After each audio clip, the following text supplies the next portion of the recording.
The other day, one of our customers said, like, bro, you're like crushing it. Are you going to sell or like bring someone in to run the company so you can just like relax? Yeah. And I was like, what? I'm just literally getting started.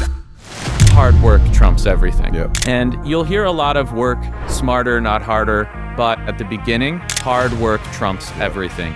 If you want to achieve incredible success, like billions, the easiest way to do that is to retool your motivation into a mission that is bigger than yourself, that serves other people. When people talk about work-life balance, I don't think that exists for an entrepreneur. What it needs to be is organized priority. Everyone has a lane and they try and stay in that lane because it's comfortable, but really the most valuable skill in business that people can have, or maybe even in life, is being comfortable being uncomfortable. I think the reality is 1% of people are the ones that can really find major success in life, but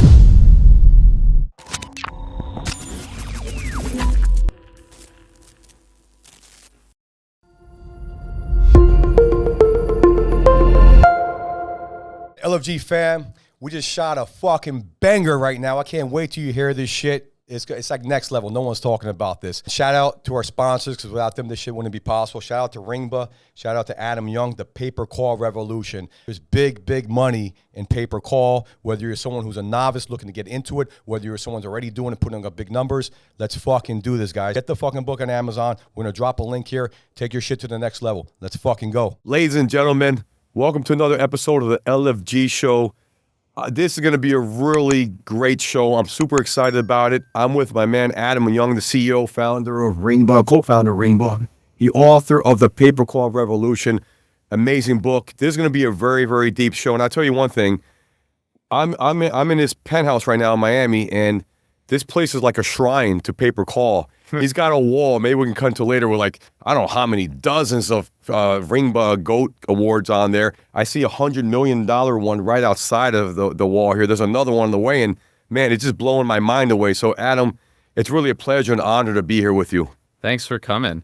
The GOAT wall we're putting up right now, I'll send you a picture of it.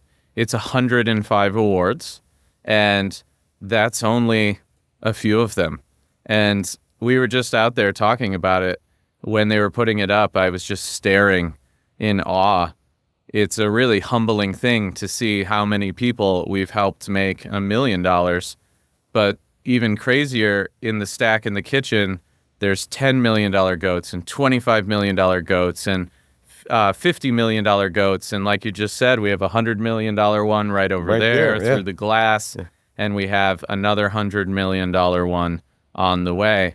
And it's crazy to me. I didn't think this would happen when we founded Ringba. Like it wasn't part of my thought process, but to see it playing out now is a really special thing. Yeah, there's got to be, there's over $100 million on that wall right there. And then you got the 100 million here. I see 25. You see there's another 100 million going on. And I want to go back to, in your book, The Paper Call Revolution, you talk about, what started this all really essentially is that your home, you got your father gave you a computer when you were 10 years old. He said, Adam, this is a computer. I don't know what this is. This is the future. Figure it out. Yeah. Right? We talk about LFG moments. I feel like that was an LFG moment for you. Like you got immersed in that, right? And that immersion, obsession is part of the seeds that led to all of this stuff. Yeah, it really is. My dad thought it was a cool thing and no one had it. And they were kind of... What year was this, would you say? Well, I was 10, so it's 1994. Wow. And computers then were kind of a status symbol. No one had them. It wasn't... Dial-up really didn't even exist. AOL and Prodigy were just starting. And so, I mean, I'll be real with you. I wasn't a popular kid in school. We had just moved to a new city. I didn't have a lot of friends. It was the winter. And so there was snow on the ground, and I had nothing to do with my time. And then my dad brings home this crazy machine. You could hear it. It like clicked in Word and made a bunch of noise. And I just said, wow, this is kind of amazing. It's like a giant puzzle. You can do incredible things with it. You can code it to make it do what you want. And then shortly after, we got a copy of Windows 3.1. Mm-hmm. And then you could actually visually play with it, right? So I started breaking the computer constantly in MS-DOS, and then Windows came, and I started writing software, and it was really an incredible experience. And a lot of that time I spent tinkering with that old computer taught my brain how to build things all the way back then and to see what possibilities existed before they were created. So I'm super grateful to my dad for that. He had the foresight there, and I mean, technically it's his fault I have scoliosis now too. From sitting too much in front of the computer. But yeah, it was such a cool experience. I just wish I had a mentor earlier that suggested to me, hey, you can make money with these things. But you did, though, at some point. You created, you got in trouble for this too. Didn't you get people calling your house at 4 a.m. and your parents like, what the hell's going on here? So it did eventually lead to you making money online, which and it led to like ups and downs, successes and failures. I went to the University of Michigan when I was very young, and I lived in the dorms when I was 14 years old. I taught classes on North Campus in their engineering department as a teacher's assistant. Wow. And how old were you when you were teaching there? 14. That's incredible. How the hell did that happen? My parents contacted some people there, and they had a summer program for kids. And I got connected with them, and then they invited me to come and actually teach.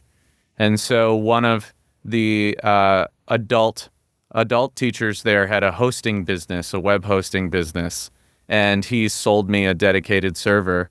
And then I started selling smaller server packages to people. And in an AOL chat room, I found a guy who wanted to buy my first hosting package for like $20 a month. And I was ecstatic, right? Like, check comes in the mail. I think I'm going to be rich.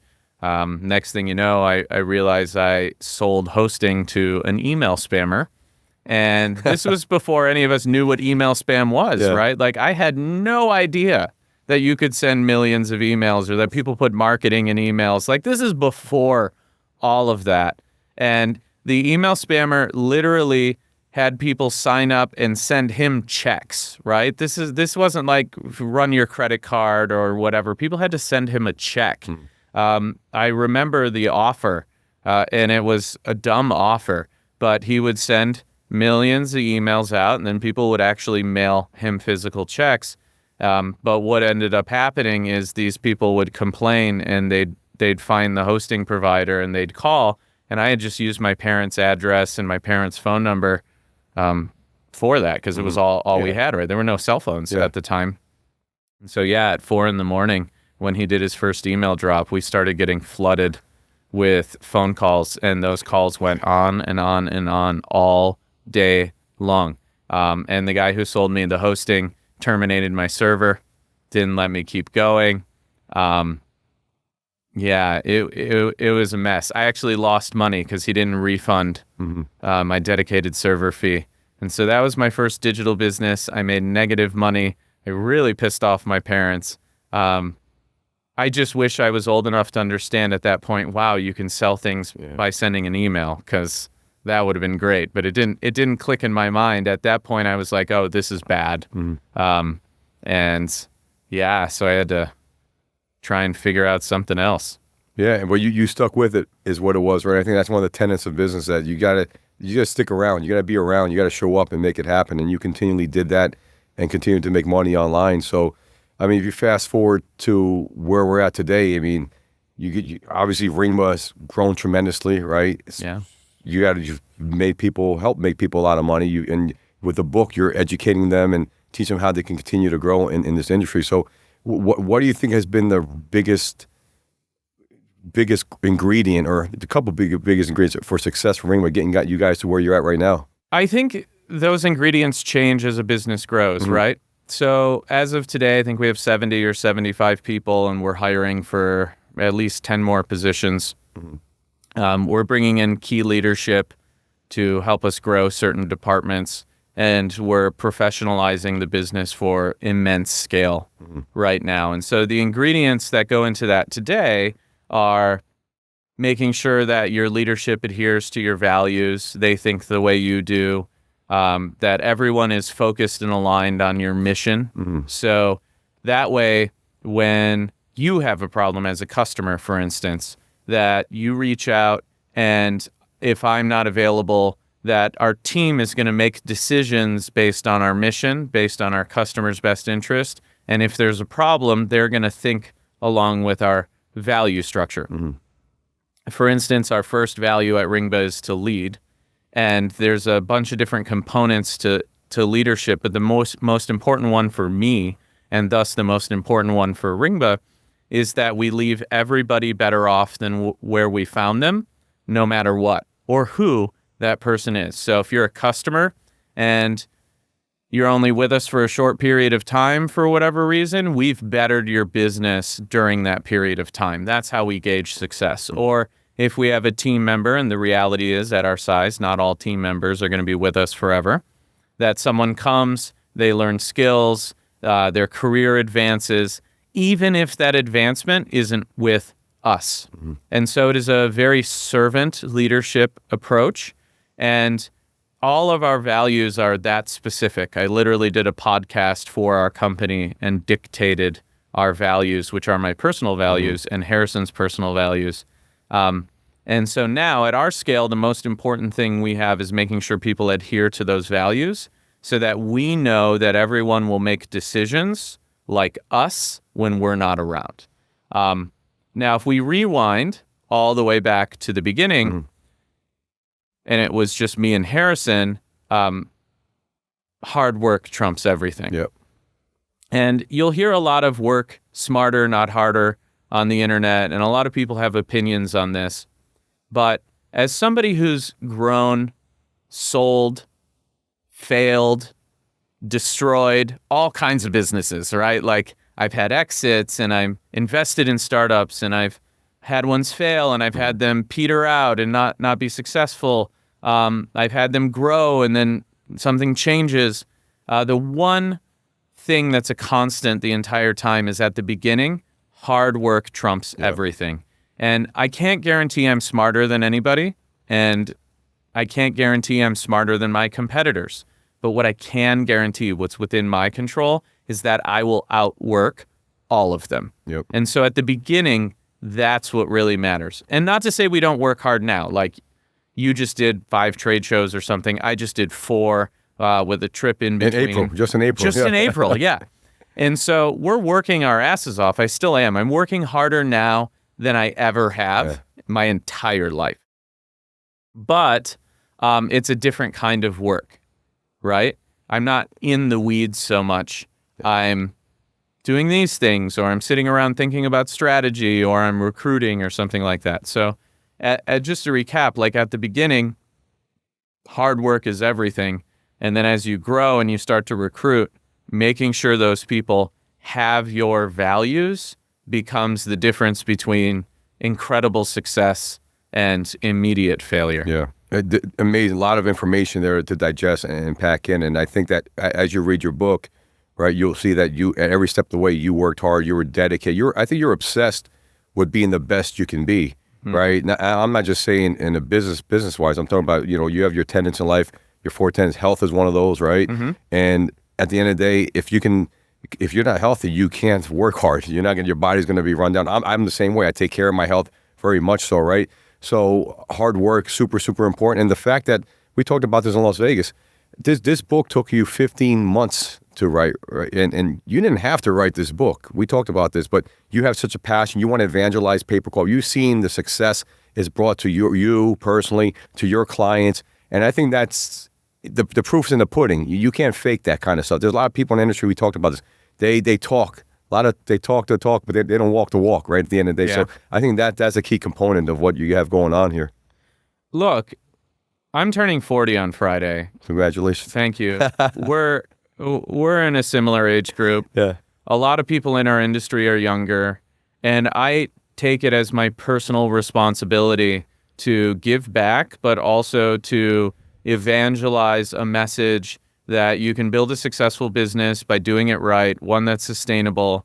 And man, I've learned a lot through suffering. Like people see this now. They're like, oh, look at Adam. He's in the Ringba penthouse and flying with his clients on Gulfstream jets and whatever. Dude, people do not know how much pain and suffering went along the way to get there. And by doing a book like this and by teaching people, we get to help alleviate some of their pain and suffering in their journey so they can get to the end result faster. Yeah. And I feel like if people get to a point of success in an industry and people look to them for guidance, that it's important that they give back to the industry and the people who support them so that those people can build a better life for themselves. And like Ringba's mission is to help our clients grow and to innovate and help the industry grow into the future. And so if that's our mission, there's no better way to do that than to train the next generation of people on how to be successful and how to build a great business. And when they do that, you know, you've seen the effects of this. Yep. I have too. Their families have a better life. Their team members have a better life. Like, there's only really great things that come out of that type of evangelism. And so that's why I put the effort into the book, and that's why this is so important to me. And I truly believe that rising tides lift all ships. And so if you focus on helping as many people as possible, then that will come back tenfold and help you. And that's something that's super important to me. And that's the reason why I wrote the book and put so much effort into it. And like, this isn't a Chat GPT book. You've read it. Like, Yep. This is a really intricate, in-depth book on our industry and how to be successful in it. And I've already seen people change what they're doing and build businesses because they've read the book, and the book's only been out for 45 days. It's absolute insanity to me to watch, but I'm super excited about it because that's what's important to me, actually. Not, hey, how do we grow Ringba and like how do we make money and do these things? It's actually, how do we help other people become successful? And I can say personally, I've been in the industry since 2016. I got into pay-per-call. We started a company called Senior Direct Marketing. That was our foray into the pay-per-call. Back, I think 2021 is when we started that. And I think the first time I met you was at Carlos Corona's. He had an event here in Miami. Then I started at the Geek Out in Beverly Hills, right? And I wasn't a customer of Ringba's, but you were more than willing to answer any questions I had, and that went a long way with me. And I know people like guys like Ray Sinlow. I interviewed him for the show in Medellin, very close with him, and other people. And he said, Anthony Sandrea, they say you were very instrumental in helping them grow. Ray's putting up big numbers right now. He's grown tremendously. He came from e-com, got into pay-per-call. You helped him along the way. You helped him. There's stuff you helped him with that you didn't have to help him with, or outside of regular scopes, legal, looking at MSAs, guiding him along the way. Anthony on his exit, and you talk about that in the book. So I can say personally, it's not, again, you're not just talking about it, you're actually doing it. And then, now look, you're sponsoring the LFG Show, right? I've read the whole book here, and that's how we grow. I do believe a rising tide lifts all boats, and a lot of people I think have the scarcity mindset in the industry that they're scared to show their secrets, or they're scared that someone's going to rip their ads. And you talk about in the book too. It's just a stupid way of thinking. I mean, you're going to limit yourself by doing that, right? Yeah. Yeah. Like, look, there's enough meat on this bone for everybody. A lot of meat on this bone. There's a lot of meat on this bone. Yeah. And to me, a gauge of real success, right, is, are my activities impacting the industry so much that my competitors' businesses are growing because of it? And the answer to that is yes. Yep. And so to me, that's real leadership, and that's real success. And my goals are generally bigger than most people I meet. I have very audacious goals because I want to see what's possible for me. Harrison thinks the same way. And I don't expect everybody to have these same goals, but with the goals we have, like, there's no other way to do it, right? If we were like, hey, we're going to grow our business and try and do it with a scarcity mindset, we wouldn't be able to get where we want to go. It would literally be impossible. And so, I mean, I don't care. I think it's important to help other people, even if they're your competitors. And what's interesting is we do masterminds on private jets. It's kind of a silly thing. Yeah, I've been on one, yeah. Yeah, I cannot tell you how much value I get out of that and the other people do. Like, if you can lock yourself in a tin can with 8 other incredibly smart people for 4 hours. I mean, Your phone can't ring. It's like, yeah, you're locked in. Yeah. The opportunities are priceless for that. And what's interesting is a lot of our customers are actually technically competitors, right? Like they're in the same industry, they're promoting the same products and services. And when we do these, we curate who we allow on the plane. And I got to tell you, every single person that gets on the plane shares. Yeah. They don't care. They're not scared of someone being their competitor. In fact, they would rather help their competitor grow and be more successful. And it's funny. All these people are the biggest people in the industry that come with us. You know, Manny from Quote Velocity was on a flight recently. That's his $100 million award sitting over there. By the way, Manny, will you come get your award, please? Like, I need to get this out of my living room. And he's happy to share anything with anybody. And, you know, like he's doing over $100 million a year. I mean, I think that says it all. Now, the people with the scarcity mindset, however, their businesses are smaller. And they're always pivoting. They're always chasing the next shiny object is what I notice. Exactly. They're not focused. They're not dedicated. They're thinking, how do I take something away from somebody else so I can win? And, I mean, you can make money that way, but you can't build an incredible business that way. And if you're not building an incredible business, you're not hiring more people. You're not changing people's lives. You're not getting the personal fulfillment out of your business that will really, really drive you. And so I think it's hard to think this way. I think, especially in our industry, there aren't a lot of people that think this way. But the ones that do, they're running the largest businesses in our industry. And you mentioned Manny, and you told me a story. I don't know if it was I may have been in the book. I know we talk a lot, and I'm trying to piece it together. But you talk about the importance of trade shows, right? You built your business at trade shows. I built my business. My very first LeadsCon ever, it was in 2017. When we went to LeadsCon, the last one, I got emotional because it was my first LeadsCon ever was at Paris. The Paris hotel. My wife came with me. We signed some major deals there, and it was just we were a tiny company. I don't even know we were doing $1 million in revenue at that point. But the deals we signed, like one contract, we've done over $10 million with this advertiser back from 7-8 years ago. And we're still selling them leads, which is pretty rare for a lead gen company to do that for that long. But you mentioned, I think it may have even been that same one. I think that's the first time you met Manny. He came to your booth. It was just him, right? Just him. So to go from a solopreneur to doing 9 figures in revenue, flying on private jets, and also to have that mentality of still giving back, I think that's the beauty of this industry. And that, to think about it, to go from whatever he was doing then, one person, to doing 9 figures in 7 years, that's pretty incredible, right? And that's the exponential growth you can see in this industry. You know, it's interesting. I have a bunch of friends in the industry like Manny, Anthony Sarandria as well. In fact, Anthony and I are going to EDC next nice. week. Yeah, he's coming for my birthday. And he DJ. Is he still DJing? He's still DJing. Yeah, he's gonna love it. Yeah. And there are a bunch of other people like this who are really good friends, and they're hyper successful in our industry. And what's interesting about that is all of them. We talk regularly and have talked regularly over the years, and they always make time to give back for people. They always take people's calls when people genuinely ask for help. They're really, really amazing people that way. And then coincidentally, they also are running the biggest businesses in the space, or like Anthony had this big exit.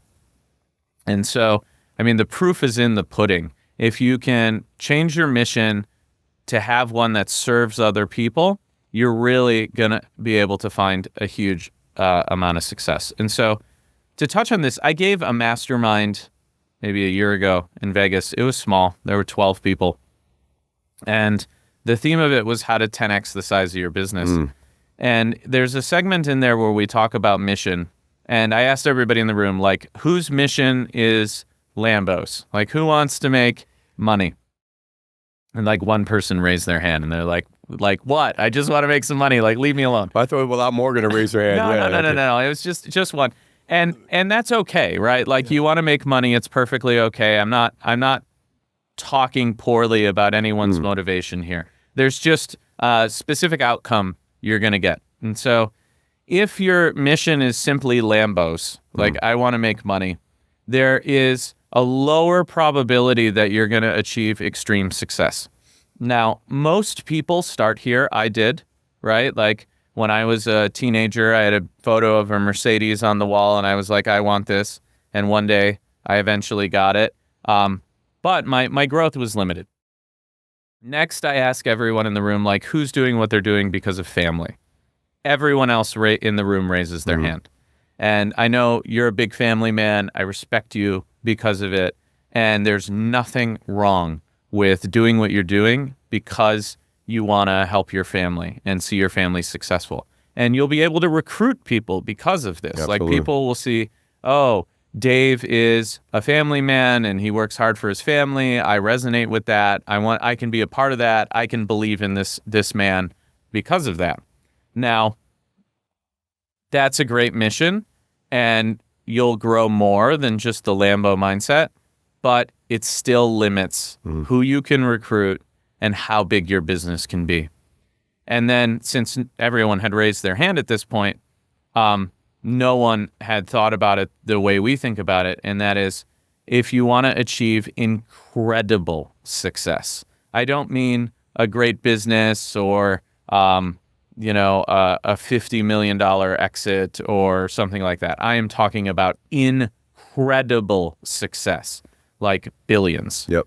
The easiest way to do that is to retool your motivation into a mission that is bigger than yourself, that serves other people. And the reason for that is the best talent you can possibly find does not need you. They have unlimited options.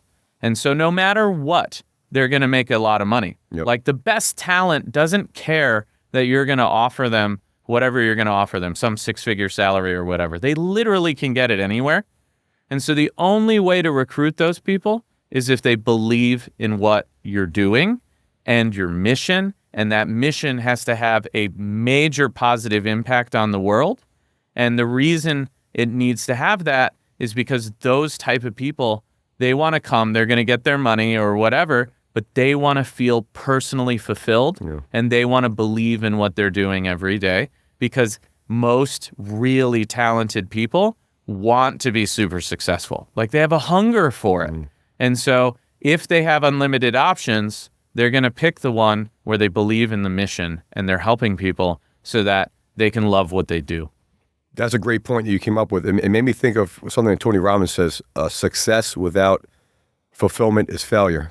Yeah. Right. And I think that's a big thing. You see so many, I think it happens a lot with men in particular, successful men. They'll self-sabotage. They'll get involved in drugs or like stupid stuff. And then you're like, how the hell did that happen? This guy on the outside looked so happy, but I guess he wasn't fulfilled or she wasn't empty fulfilled. inside. Hey, they're empty inside, right? So I think that's what you said is a big thing, having that mission statement. So if you're someone listening to this show, and I think a lot of affiliates, they're very talented, but they don't know how to build teams and they don't know about these mission statements. And that's really how you go to the next level. That's how Anthony was able to sell his company for tens of millions of dollars, because he built a team around a mission, right? So what I'm trying to do, I know that's what you're doing. So I think that's a huge component of all this, because I feel like a lot of people, listen, you have the book, right? There's money flowing out of it. I have the LFG Show. I'm always like, let's fucking make money, but you can't make money without creating value, right?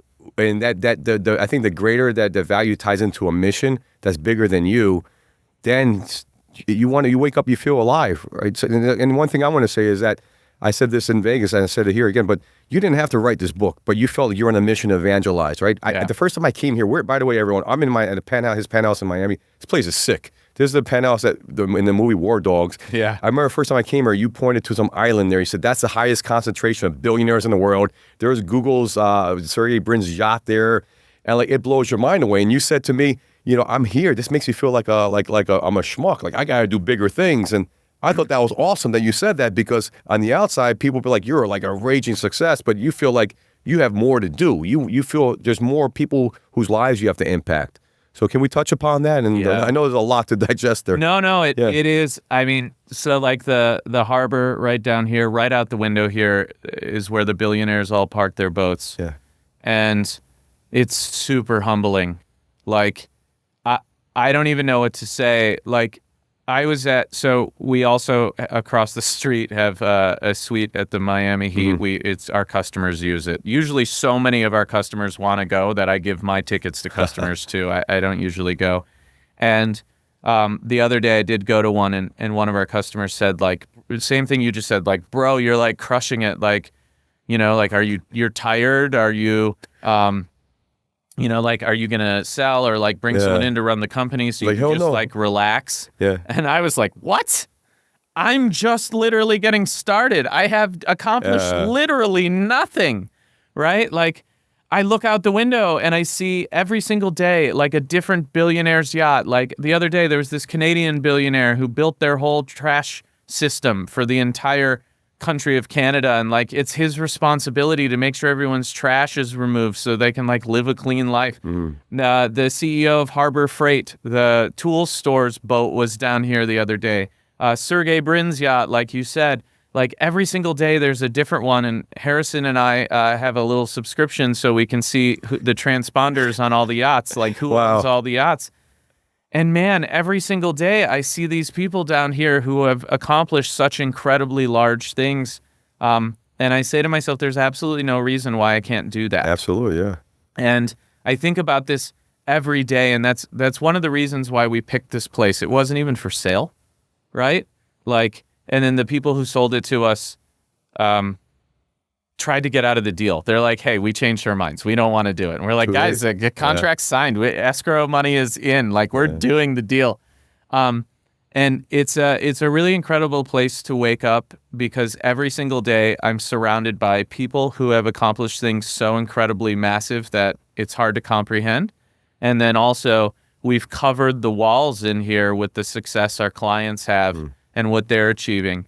And so every morning I wake up, and it's an instant reminder to be humble and have humility and to realize that I have accomplished literally nothing, like nothing, and have such a long way to go in my personal development and professional development and leadership skills and I think it's only from that mindset that can you really have rapid growth. You have to take a step back and say, wait a second, I'm not great at everything or really great at anything. And I need to find people who are so much better at what they do than I can do, that it's humbling. And we have a bunch of people on our team like that at Ringba that are so good at what they do. Like, I learn from them every day. And like, those are the only people I want to be around, frankly. Yeah, amazing, all amazing stuff. And one thing I could say is that when I came up here today, and the first time I came here, I felt humbled, but today even more so. And I got kind of I don't know. You said you got a really emotional, right? When we should probably cut to that where you see the whole wall. The wall's amazing. I got emotional too. It's not even my company, but to see that's possible. I was saying off camera, I wish we could record. I see $100 million gold award. I'm telling our producer Chance, I got to step the fuck up, man. I got to do bigger things here. Well, what am I doing? I'm like, I got to take it to the next level. So let's talk about that and the wall. You mentioned how that made you emotional. Tears came to your eyes. Yeah. I mean, the whole purpose of the Goat Club was exactly what you just said. Yeah. It was for me to show someone else that something was possible. And it's like the guy who ran the 4-minute mile. I forget his name. Bannister. Yeah, Roger Bannister. Bannister. I don't even know how I know that shit. Yeah. And so for decades, people tried to do this and they couldn't do it. Yeah. And then the moment Roger Bannister does this, a couple weeks later, the second person breaks the 4-minute mile. And I really love that story because it shows that it's really hard to be a pioneer. But once you see something is possible, you believe it. And so you can go for it. And so that's why we started the Goat Club, is so that I knew we had customers that were more successful than other customers. We have thousands of customers, right? So obviously some are going to be more successful than others. And when you can show entrepreneurs that someone else is achieving something clearly and validly, they say what you say. They're like, wait a second, why don't I have a $100 million GOAT award? In fact, Ankur from Flight Calls, great guy. I love him. He literally said, bro, the only reason I'm growing my business right now is because I saw that someone else had a $50 million GOAT award and I don't. And I think he's basically there. And then he said to me the other day, I have my plan. for the 100. Yep. And I'm literally sitting here watching this, and it's just like human nature, but it's so powerful, and it humbles me. Like, to hear you say that humbled me. Like, fuck. You know, like, I can show Dave something, and then Dave's going to go, why not me? And go grow his business. That to me is incredibly fulfilling. It's the most fulfilling thing in my life.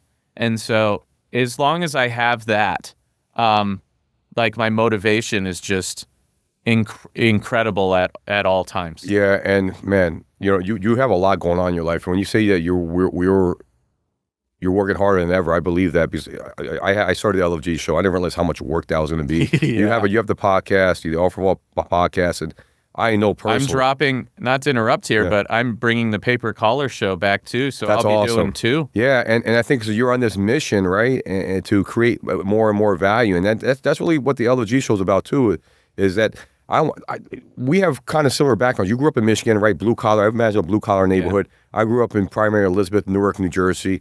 I don't know if it's blue collar. What the hell was that? It wasn't like the best neighborhood, but I had a very big scarcity mindset when I was young. I thought rich people were bad. There were no rich people around me. A lot of people were food stamps. My mom was making minimum wage. She busted her ass. I learned my work ethic from her. But I didn't. I went to college at NYU. Got to a great college. Got good grades. But man, for a long time, I was like, fuck rich people, man. Hey, fuck these guys. Like, you had this bad mentality, and that once I started like working with some wealthy people, so these guys are actually great people. They're giving back to society. They're creating jobs. And then when I started making some good money, I'm like, man, these guys. I had it all wrong, right? So I think that's that. I keep talking about a scarcity mindset because I think it's so important. It applies to basic human psychology and also applies to business at the end of the day. And I think, to tie it into the book, the scarcity mindset finds itself in the affiliate curse that you talk about. Yeah. That's a huge thing. So can you explain what is the affiliate curse? I know I packed a lot in there. I feel like we can talk for hours on this stuff, but what is the affiliate curse? And ultimately, how do you break out of it? Because I think your book gives the step-by-step way to break out of it. So the affiliate curse, all affiliates suffer from. And it's very simply that they don't have control over their business.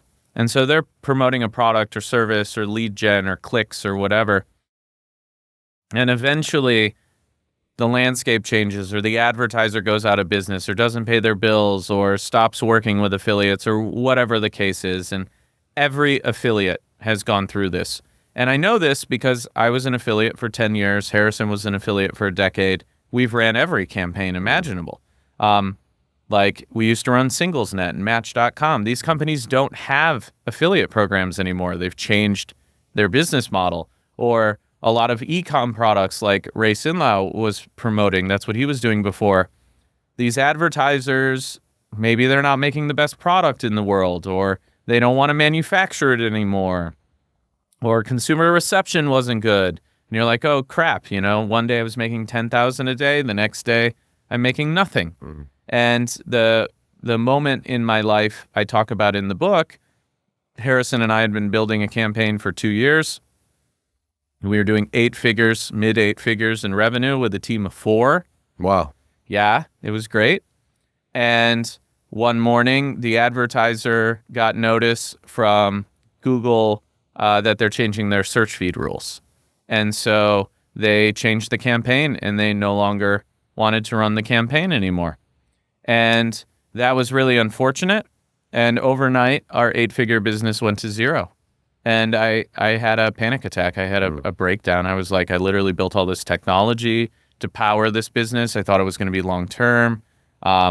We worked our asses off, traveled all around the world to negotiate traffic and like build a really great business. I mean, I taught myself 2 programming languages. I wrote all the software for that. Mm-hmm. I don't generally write software anymore, but I am an engineer. And I was incredibly proud of what we had built. We were handling like 300 million clicks a day or something, just like crazy infrastructure for that. And there was no guidebook for it. This was in the early 2010s. A lot of AWS products were not refined, and we had to really figure it out. And so, yeah, I literally had a panic attack over this. And that's the affiliate curse, is you're not in control of your destiny, and you're not promoting industries that are necessarily sustainable for whatever reason. Doesn't mean they're bad. Ours wasn't bad. It's just Google, Yahoo, and Bing had search feeds. They make the rules. They change the rules. They're like, hey, we're not going to let all these companies use our feed anymore. And Google removed a ton of their partners, not just the one we were working with. And it wasn't even for bad behavior. It was just, hey, we're changing our business model. So we were like, fuck.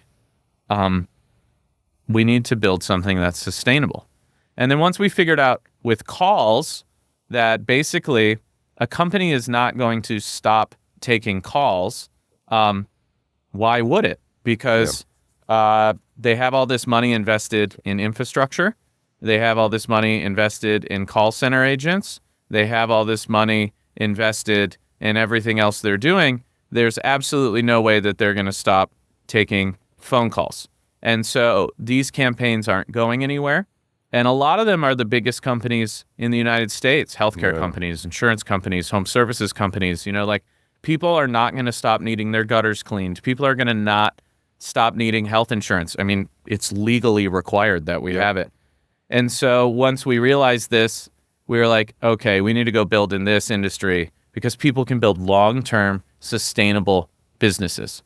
And affiliates still have kind of the cash grab mindset sometimes with calls too, but they don't last very long because they get weeded out very quickly because people are on the phone. But that's the mindset that affiliates should have. And when they do have that mindset, like how do I build a sustainable business where everyone's happy, consumers happy, I'm happy, advertisers happy. Once they do that, now their business has enterprise value. They can sell it like Anthony.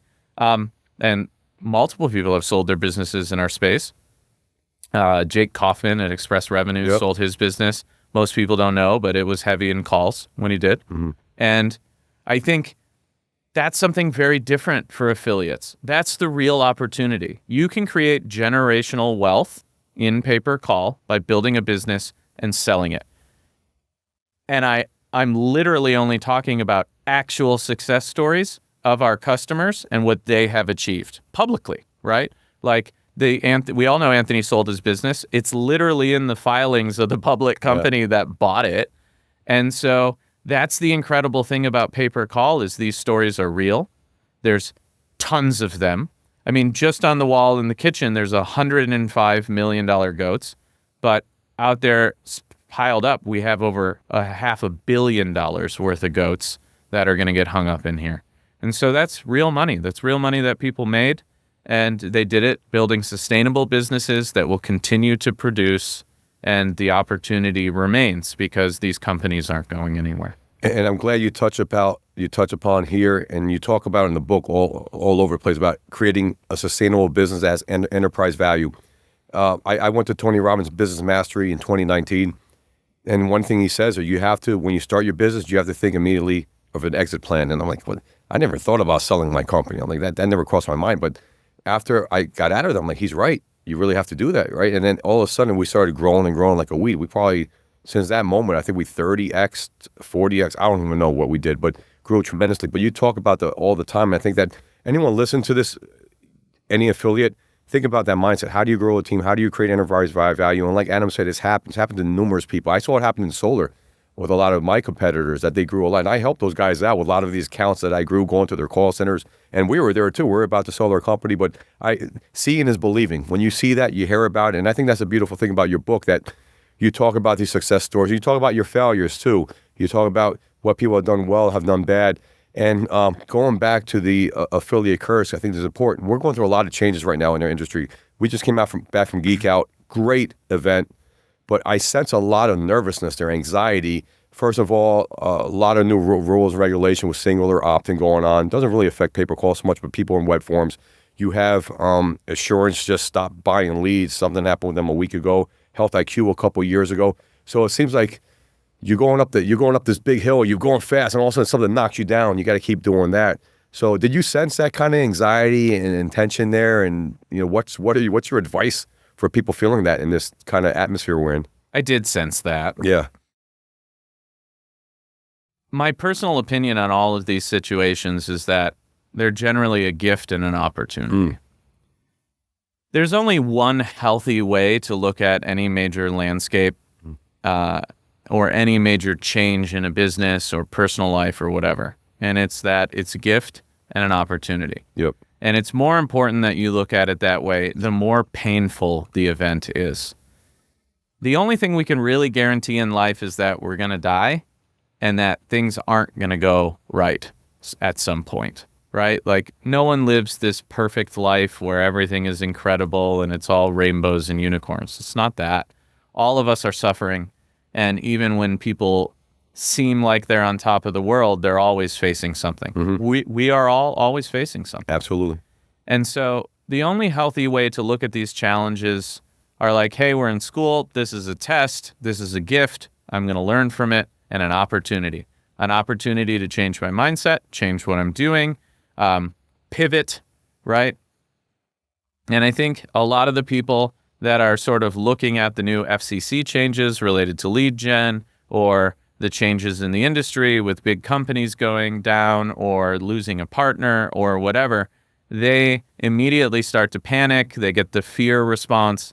And you can't change the way you feel, so you get the fear, but you have to be courageous enough to stare that fear in the face and go, wait a second, this is now an opportunity for me to change my business, change my life, rethink what I've been doing, do the things that I know I've been putting off, right?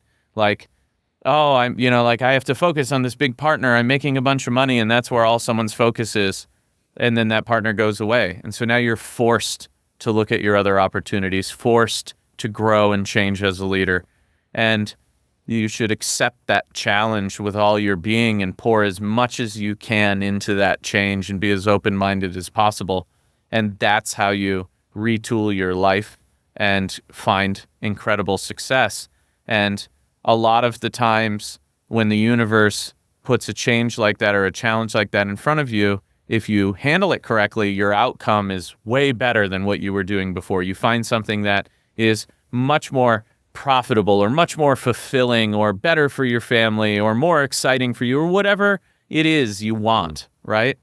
And people get so caught up in the fear that they don't realize how much of an incredible gift that event is and what you can do with it. And I know you wanted to talk about this, and I'm happy to go there.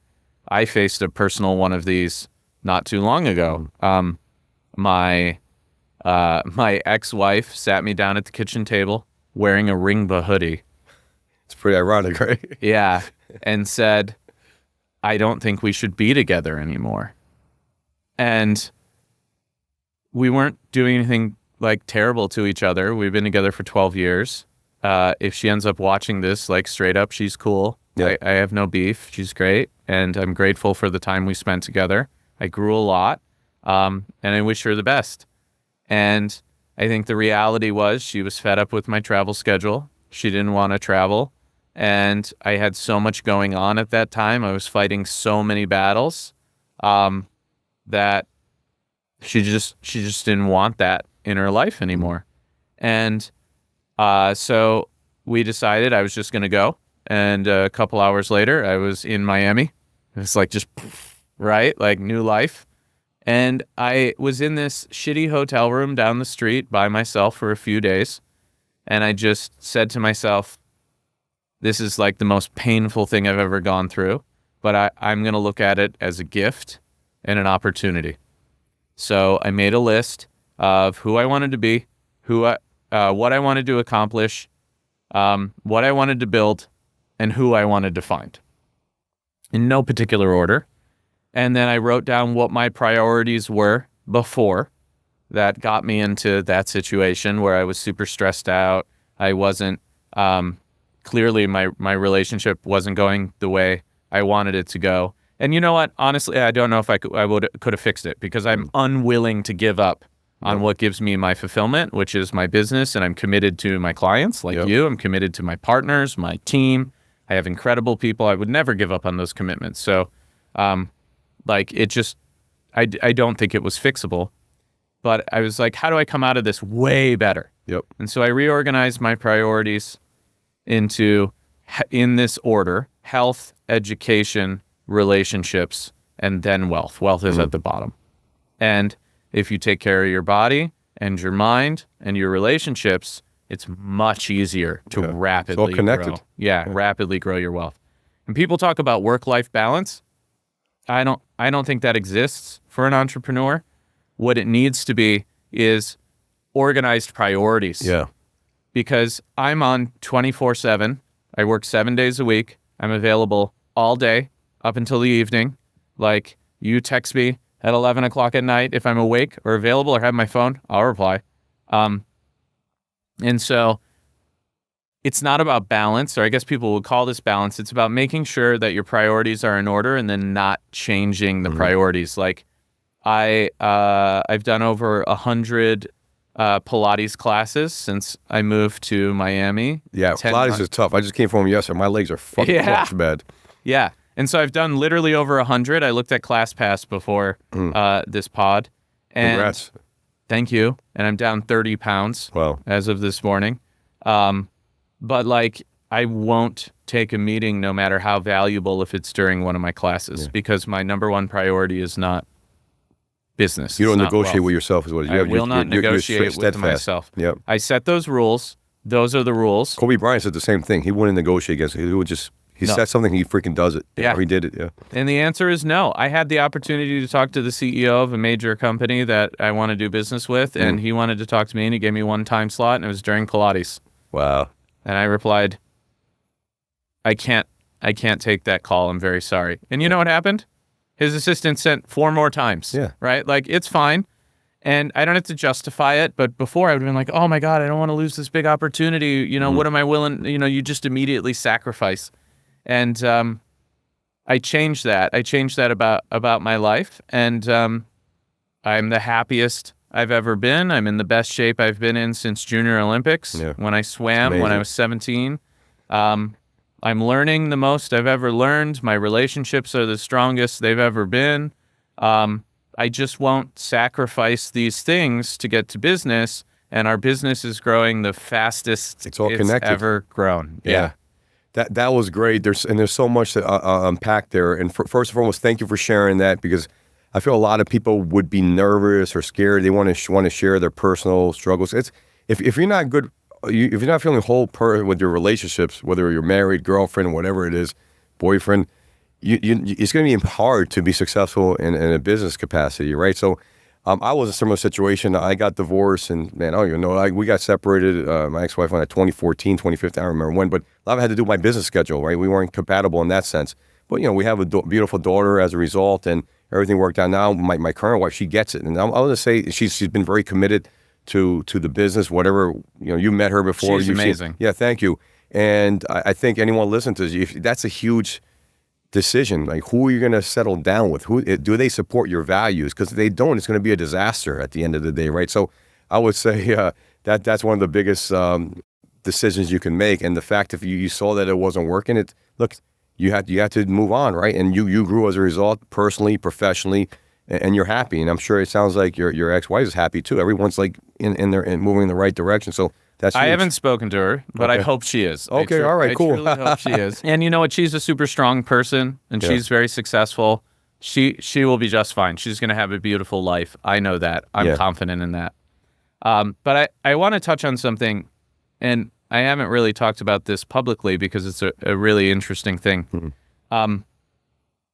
When you look at a situation like this as a gift and an opportunity, and you take the time to physically write down what you want to do, who you want to be, what you want to change, and you do it from ultimate humility, right? Like, you go inside yourself and you're like, look, these are the things I don't like about myself. The inner work, right? Incredible things will happen. The universe will grant you what you're looking for if you ask for it. And this isn't like some mumbo jumbo. Like, these are literally the cheat codes of how to advance your life. You have to manifest it. You have to define what you want, and you have to put it out there. And so as I was going through this process and writing my goals, and I want to finish my book, and I want to write a second book, and I want to write a third book, and I want to do this, and I like this 5-page list. At the bottom, I was like, you know what? I deserve happiness, and I'm going to find that happiness. and I'm going to do it in such a way that works with my business, just like you were talking about here. And I literally wrote out the qualities in somebody I want to find, like exactly, very specific. And so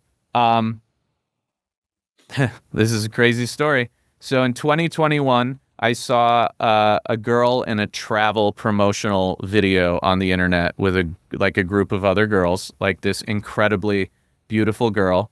And I never forgot it because I was like, that is like the ideal human being for me, right? And I was in a committed relationship. It wasn't weird. You know, you just see someone and you're like, whoa. You felt it. You felt it.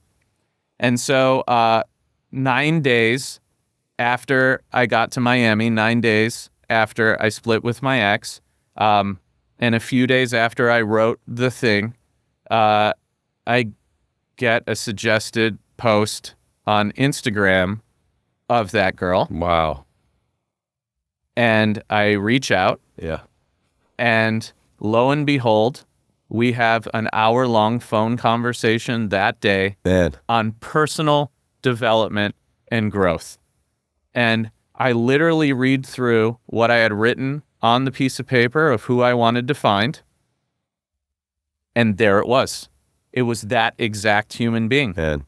And you've met her. Yes, she's absolutely great. Yeah, sitting she's amazing. over there. Yeah. Every single day since 9 days after I left Michigan, I've hung out with this person. She travels with me. I'm like super happy, super fulfilled. It's just an entirely different life. And I never expected it. I never saw it coming. But there is a lot of power in asking the universe for what you want. Yep. There is a lot of power in being honest with yourself and who you are. And there is a ton of power in having the humility to look inward and say, there are parts of myself that I can improve, and that's okay. And none of us are perfect, but a lot of the times people are scared to admit that they're not. But there's so much power in that. You can accomplish anything. You can literally change the fucking world if you just stop, look inward, and say, I'm going to work on these things, better myself, and then never give up on that process. Like, you literally can do anything. You can be the billionaire that owns the yacht down there. And if you don't believe it, I mean, just keep watching these pods because I'm going to do it. Yeah, and you're doing it as we speak, and that's the power of the subconscious mind. And a lot of people might think, oh, that sounds hokey pokey, but it's true. It's worked for me. I think of some things, and boom, I attract it. Like, right, it's just crazy. You become like you attract what you think about, and your thoughts create your reality, and that's what you're talking about here. So, speaking of that, you talk about cheat code, right? That's the cheat code is really your subconscious mind programming your mind. This book, The Paperclip Revolution, to me, is a cheat code in how to create a fortune or create a enterprise company with a lot of enterprise value, create value for your customers. You talk about it's so in depth. I finished the book, and I'm like, wow, there's so much to pack in here, and I don't even know. I feel like we have to do a whole other podcast about it, but you go from A to Z, how to start the company, how to find networks, how to find buyers, how to collapse timeframes. You talk about legal. You even have a barcode in the back of the book with like IOs that you put out there and templates. Yeah, it's like you like really went above and beyond. You talk about, everyone thinks about pay-per-call, about internet marketing, but it goes beyond that. It goes to radio. It goes to print advertising, newspapers. You talk about someone that's doing 8 figures a year with 14 people with newspapers. Classified ads, right? So like I would never think about that. So you're expanding people's thoughts of what pay-per-callers are they're learning about it, or if they're already doing it, how can they do better at it? So I can't emphasize this enough. If you have not bought the book and you want to make money online, internet marketing, pay-per-call, buy the book. It's amazing. And I don't even know where to begin with. I feel like we talk about this for freaking days, man. I mean, look, I took the last 20 years of my life and boiled down the business strategy, the marketing strategy, and pay-per-call into the book. Yep. And so the book costs the same as like 2 coffees at Starbucks. And so without the carbs and the sugar. Or if you buy it on Kindle, it's 1 coffee at Starbucks. The Audible will come out this week. I mean, I don't know. Like, I put 20 years of my life in here, and I've helped people make billions of dollars with the information in this book. And it's real. You literally can see it. It's on the wall over there, right? Like, I'm not making it up. It's not a pitch. There's no rebill or continuity program or nonsense with the book. Like, I just want to see more people successful. Like, that fulfills me. And this is something I really wanted to do and accomplish. I mean, selfishly for myself, right? Like, the more people I help, the better I feel, the more motivated I feel. Like, that's what I get out of it. And so I'm super excited about that in the book. And so I encourage anybody, like, skip the Starbucks, buy the Kindle version anywhere in the world. And even if you're not a digital marketer or you're not in the space, I guarantee you there's something in this book that will help your business grow. And I mean, if you're watching this and you buy the book and you read the book and you're like, you know what, there was nothing in this book that helped my business grow. I got nothing out of this book. Just like shoot me an email. I'll give you the money back. Like, I don't even care. No risk. Keep the book. Yeah. I just want people to grow their businesses so they can hire more people, so they can build incredible things, because I know I know what that's done for my life, and I want more people to have that. What's the most, you said in the book someone made over $100 million on a single campaign. Is that accurate? I read that correctly? Yeah. Okay. What vertical was that in? That was Medicare. Wow. The first one was Medicare. That's incredible. What do you think, and this is a personal question here, you talked about when you're 10 years old, you got that first computer, right? That computer, I think that it got your brain going, and it put you in the right mindset, right? To start building things, breaking things. You know, it created the ups and downs, and then you became teaching at 14 at Michigan. What do you think your dad would say, or have you talked to him? Has he seen what you've done? And I imagine he's got to be very proud of you. Like, what are those conversations like? I'm not sure he fully understands. He's pretty old. He's going on 80 now. Yeah, my parents are older.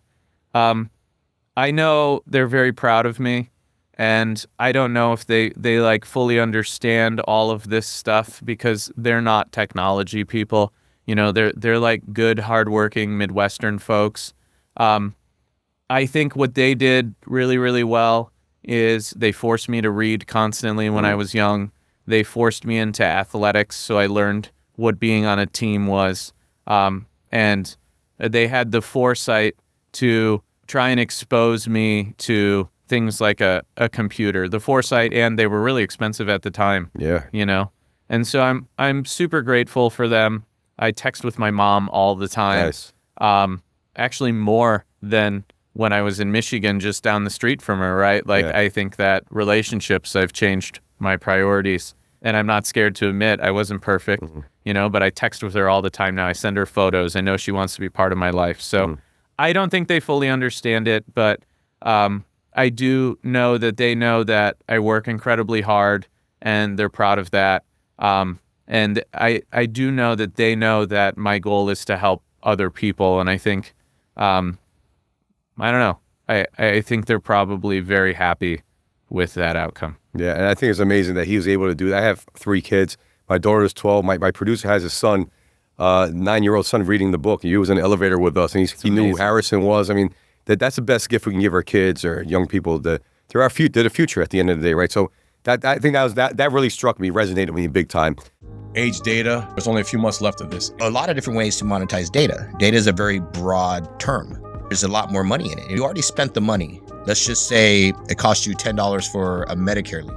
You make $1 million in sales, you really only made $100,000. And you might not get paid by your advertiser. What if I can get an extra 50 cents, $1, $2, $3 per lead in perpetuity? What does that do to my marketing campaign? What does that do for the stress of the profits of my company?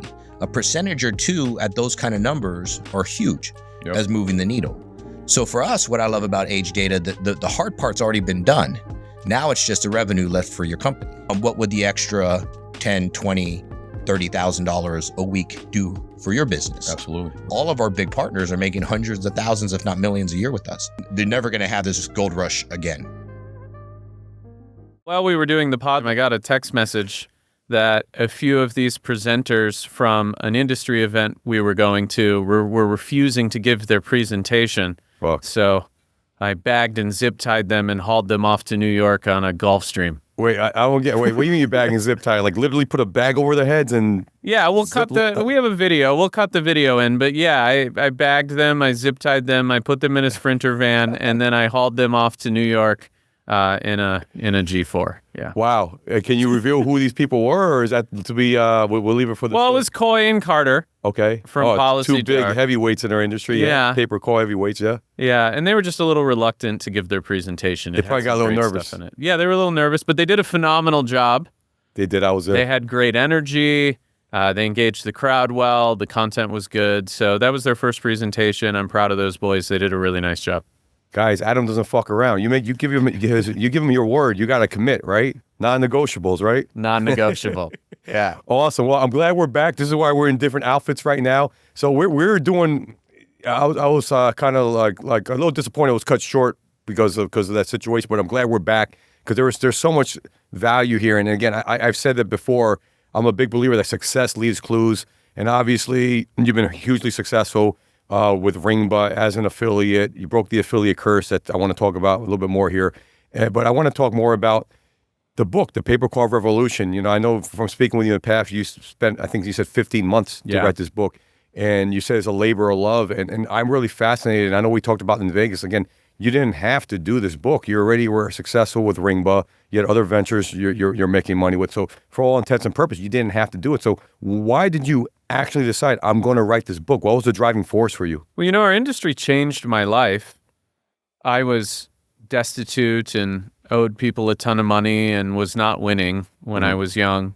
And I discovered this industry. And I started going to trade shows, and at one of my first trade shows, actually this was the first trade show I ever went to, I met Scott Richter, and I said to him, I heard you were an amazing email marketer. How do I do that? I'm new to affiliate marketing. I'm doing kind of well, but I'm still living in my parents' basement. Like, I would like to figure this out. And he took me behind the booth, and he had a table there, and he sat with me for an hour. And just taught me the ins and outs of email marketing, how to get started, what offers worked. He was expecting me to run them with his network, and I did. But I was so surprised that this man who was so successful was willing to just sit down with me as a kid behind a booth and not talk to anyone else for an hour and just teach me a bunch of things about email marketing. So how old were you at the time? 21. Okay. Wow. And it's like 20 years ago. Yeah, it's 20 years ago. 20, yeah.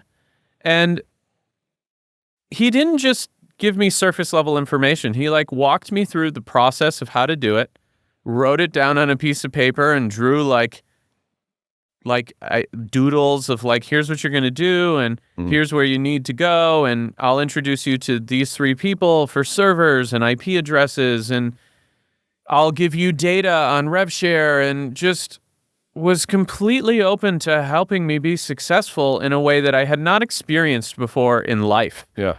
And I talk about this a little bit in the book, not as in depth, but I think it's because I just went to him and told him the truth. I wasn't like, I'm crushing it, I'm making all this money, it was whatever. I was like, listen, man, I went through a rough patch in my life. I'm trying to escape my parents' basement. Can you help me out here? I'll work my ass off. And he did. And when I started writing the book, I remembered this story, and it was really important to me. And I wanted to give back to the industry, essentially, that allowed me to get out of my parents' basement all those years ago. And I thought the best way to do that would be to write a book because it's physical, people will take it seriously, we can distribute it at scale and give it to our customers. We now ship the book out to a lot of our customers so they can train their staff, for instance. You know, if we have a new customer and they say, we have 10 people on staff, we'll say, great, we'll send you 10 copies of the book. And we can now use it as a tool to educate more people in the industry on pay-per-call and just marketing in general so that they can be more successful. I feel like I've gotten to a point in my career where it's super important to me to give back to the industry and help as many people as possible also become successful because there's so much opportunity in our industry. You know this, right? It's not necessarily about how do I find an opportunity? It's about, oh my God, which one do I focus on? Exactly. You know, and so I want to teach people what I've learned because it drastically changed my life. And I almost feel like it's my duty. It's certainly part of my personal mission, but it's like my duty to help people in our industry be more successful. How do you feel when, and again, it's happened to me on the LFG show. I'm getting these messages, nice messages on Instagram, on Skype. What a great episode. Wow, I implemented this. How does it feel for you? Because I obviously, you've had a lot of success in this industry, right? Financial success, it's obvious that's happened too. But that's something that money can't kind of replace, right? That feeling like you made a difference. Can you talk about that? Yeah. So at the event we were just at, I was waiting in line for lunch, and a random guy just said, "Hey, I think his name was Josh. Hey, I'm Josh. Great to meet you. What do you do?" And I told him I owned Ringba, and he was like, "Oh, whoa, that's incredible. Like, I'm your customer. I use your software." Yeah. And then a guy turns around in front of me and goes, "Oh shit, you're Adam Young. I read your book. Like, it taught me so much. I'm getting into lead gen now. I'm working on building landers for calls."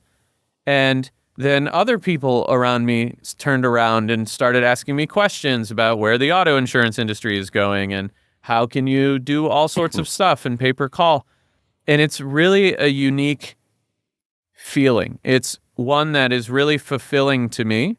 And I have to remember that these people want to be really successful and that they're at a different stage, and that just a little bit of my time to motivate them can create a huge outcome. So this has been happening to me constantly. It's a really new experience for me. At LeadsCon, I had numerous people come up with copies of the book and ask me to sign it for them. I had people fly in to LeadsCon simply because they read the book. Yeah. And in the book, I say, you need to go to trade shows. Come find me at the Ringba booth. And people literally came out just to like say hi and talk. And they followed my trade show plan on how to work a trade show. And it's just, it's a lesson in humility, man. Like, you put yourself out there like that and you realize you're impacting people. It's an amazing feeling, but also it forces me to take a step back and just be like, wow, like, I have so much more to do. I can impact so many more people. It almost reset my like climb up the mountain. Like, I don't think I'm at the top of the mountain. I think I'm barely at base camp, right? And the more and more this happens, the more I feel that way. And that's inspiring to hear from someone like you. And that's how I feel too with the LFG show. I feel like it's kind of like when I birthed Solo Direct Marketing back in 2016, right? And then 7-8 years later, we're where we're at, right? And again, I know there's so much more growth, and we're still really young at the end of the day. You know, guys like Colonel Sanders didn't really make it to the 60s, and everyone's got their own trajectory in life, right? And I feel like these are the best years. So that's inspiring. Hope audience really took what you said and absorbed that fully. Well, I think, and a point I want to make here is, I think when you make your mission about other people, that more people want to be involved in that. More people want to spend time with you and help you and do those things. And, you know, a young marketer at the event we were at saw my social media, and he's like amazing at social media. And he was like, "Listen, dude, you've made time to speak to me. You've helped me. Yeah. Like, I don't want anything, but I want to send you my social media playbook so that I can help you reach more people." And that type of thing keeps happening to me too, because I'm willing to focus on helping other people and delivering value to other people. I don't even have to ask for it. People just literally show up and they want to help too, which is a pretty incredible thing. So I have a question for you. I don't know if you know Sean Kelly is one of my friends. He's a big influencer online. His podcast has over 100 million views, 150 million views. He says something interesting. He's got one of the top business podcasts, and he rose really fast within a year. But he was socially awkward, right? He was like, it was kind of, he had to step out of his comfort zone to do that. Did you? Because even I'm outgoing, right? And people would say I'm outgoing, but there's times where my producer's like, "Dave, we got." I'm like, "Fuck, I don't want to do it," but then I do it. I'm like, "Thank you for motivating me." Have you been and felt that way too with doing this, or no? Like, yeah. I mean, look, I just had a conversation with some friends about my personality type the other day. I'm a Myers-Briggs INTJ. So introvert. Yeah. Super introverted. Like, lock me in a room, just let me think. Like, they call my personality type the architect, for instance. And so for me, I learned social skills by going door to door when I was young, when no one else would give me a job, and I walked into thousands of businesses and had to create relationships with people. So that was a learned skill, but I don't particularly love it. It's not something that energizes me. Like, this is fine. I like sitting down with people I know really well and I'm close to, and I can talk for hours with them and vibe, and that's great. But like in a big party or a social setting or at a trade show even, that is something that's super draining to me. And it's something that I've had to learn to do and really put the effort in to get good at. And you've seen me at trade shows. I'm there all day. Yep. I do the booths. I do all the meetings. I do all the things. We host events afterwards. Yeah. And then after the event, I'll go host a dinner or whatever it is. And, you know, I like your question because I think it's important for people to realize that just because you're not comfortable or you're not good at something doesn't mean that you can't do it. And you certainly probably should. Yeah. Right? Like, if Harrison and I, he's also pretty introverted, if Harrison and I weren't willing to go to the trade shows, we would have never had a business, right? Like, I don't feel particularly comfortable interacting with 100 new people on a daily basis. Like, I'm exhausted at the end of the day. I go back to my hotel room. Sometimes I go to the gym. It's like an athletic event is what it is. It really is. Yes, dude. Yeah. It's like literally coming back from like training hard for 8 hours, and I have to sleep, and I really have to make sure that like my mental health is in a good spot, and I take the time to wind down, which is why you don't see me out afterwards. You know, like a lot of industry people, they go out and party, and that's really not my thing. Like, you will not catch me at Omnia after LeadsCon. It's just not. It's not in my repertoire. We got to do it one day. LFG Show. We're gonna get you out there, even for 5 minutes, 10 minutes. Because I'm not gonna say who, but one time we had someone that doesn't drink that came to Omnia. Great guy, drinks like once or twice a year. I don't know. He must have the LFG effect because I didn't even know he was drinking. All of a sudden, he puts me on his shoulders in Omnia. Almost got kicked out. I was worried I was gonna bust my head, but like everything worked out. Guy was strong, but it's the LFG effect. You never know, man. I mean, you can try. You can try, but it's gonna be hard. All right, I got it. Challenge accepted. Yeah. So, but I think at its core, right? Like you said, you were uncomfortable doing some of these things. I would say that the things that I'm uncomfortable doing are some of the keys to my success. Yep.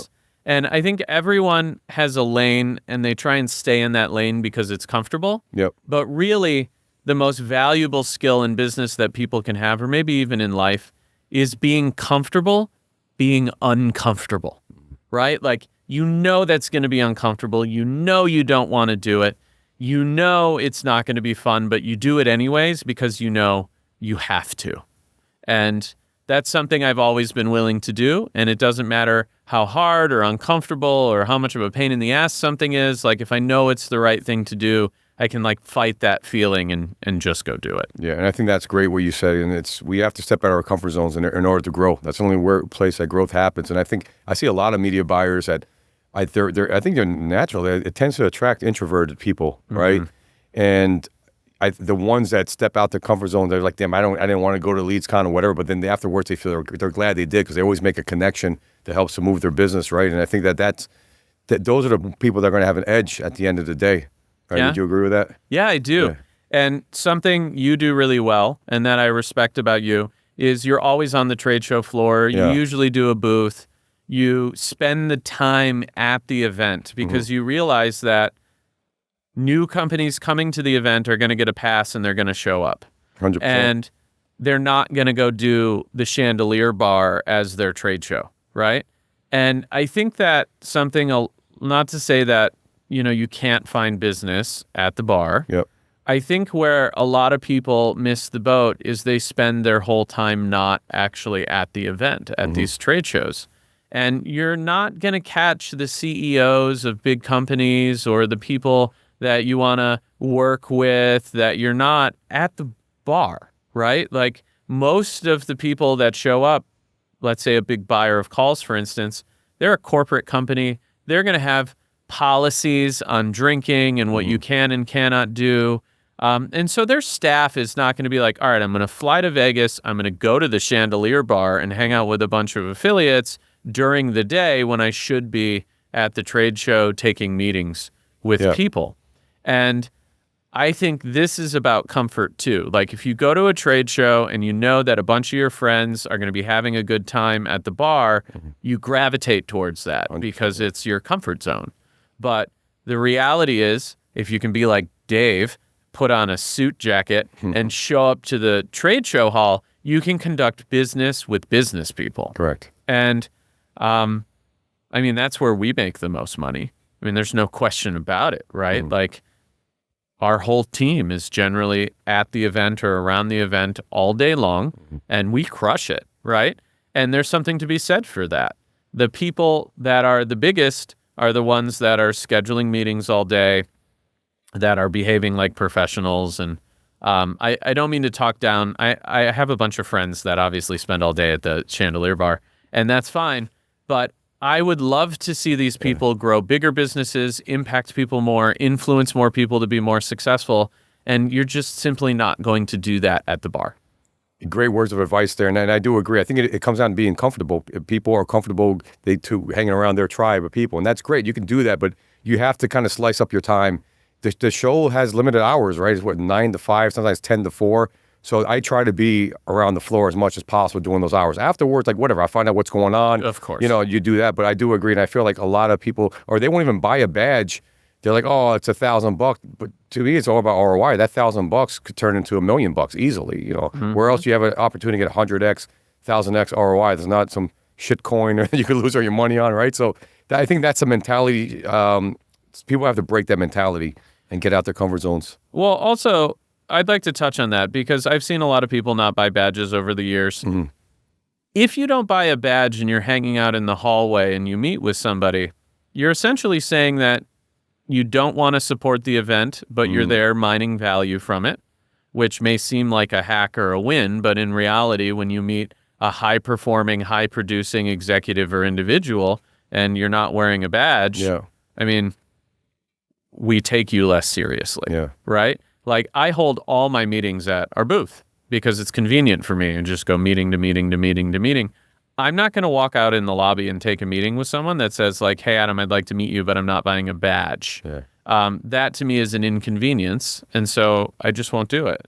I want to support the events so that they continue to happen year in and year out to provide opportunity for people. And that's why we spend so much money at them. I mean, we're the biggest sponsor, I think, of every industry trade show, I think.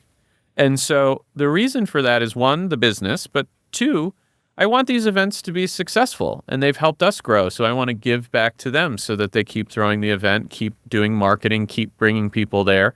And so when I see someone that comes to the event and they don't have a badge, but I know they can afford a badge, that to me is like a poverty mindset, a scarcity mindset. And I mean, sure, you can do business with people like that, but I'm not generally seeking out people with poverty mindsets. I'm seeking out people with abundance mindsets, right? Like, there's enough business for everybody in every industry to go around. And if you have an abundance mindset, you create partnerships and you build and you create great relationships and everyone becomes more successful.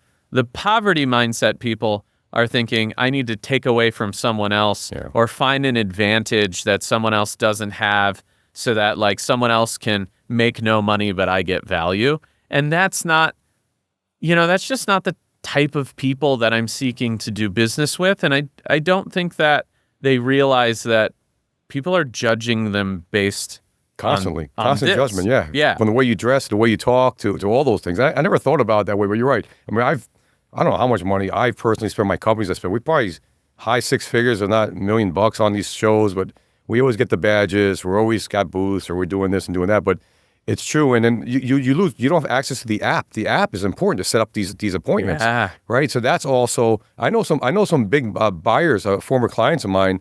A company that got bought out for about $1 billion. They wouldn't even show up to some of those shows, but they would buy the entrance, so they would just make this, because they're the advertiser. So everybody wants to sell to the advertiser. So if they couldn't make it to an international show, they would still spend $1,000, get on the app, and they would that $1,000 would turn into millions of dollars for them. So that's the mentality you have to have. Exactly. And, you know, I talk about this in the book, and I'm putting out a workbook, a companion workbook with the Paper Call Revolution now. And in there, we talk about like my trade show strategy for working a trade show. Like every single person on our team is in the app and mining the app and seeking people out and then doing research and business development. And so the people that don't buy the badge, they think they're getting something, like they think they're like an winning, edge. like an edge. Yeah. In reality, they're fucking the entire thing that's up. not cool. They're not the people who are going to put in all the effort to track people down and present really well and care about their appearance. I mean, and we say about appearance, you and I are basically dressed for the gym right now because But we turn it on when we go to the shows. yeah, exactly. You know, we do it there. Yeah.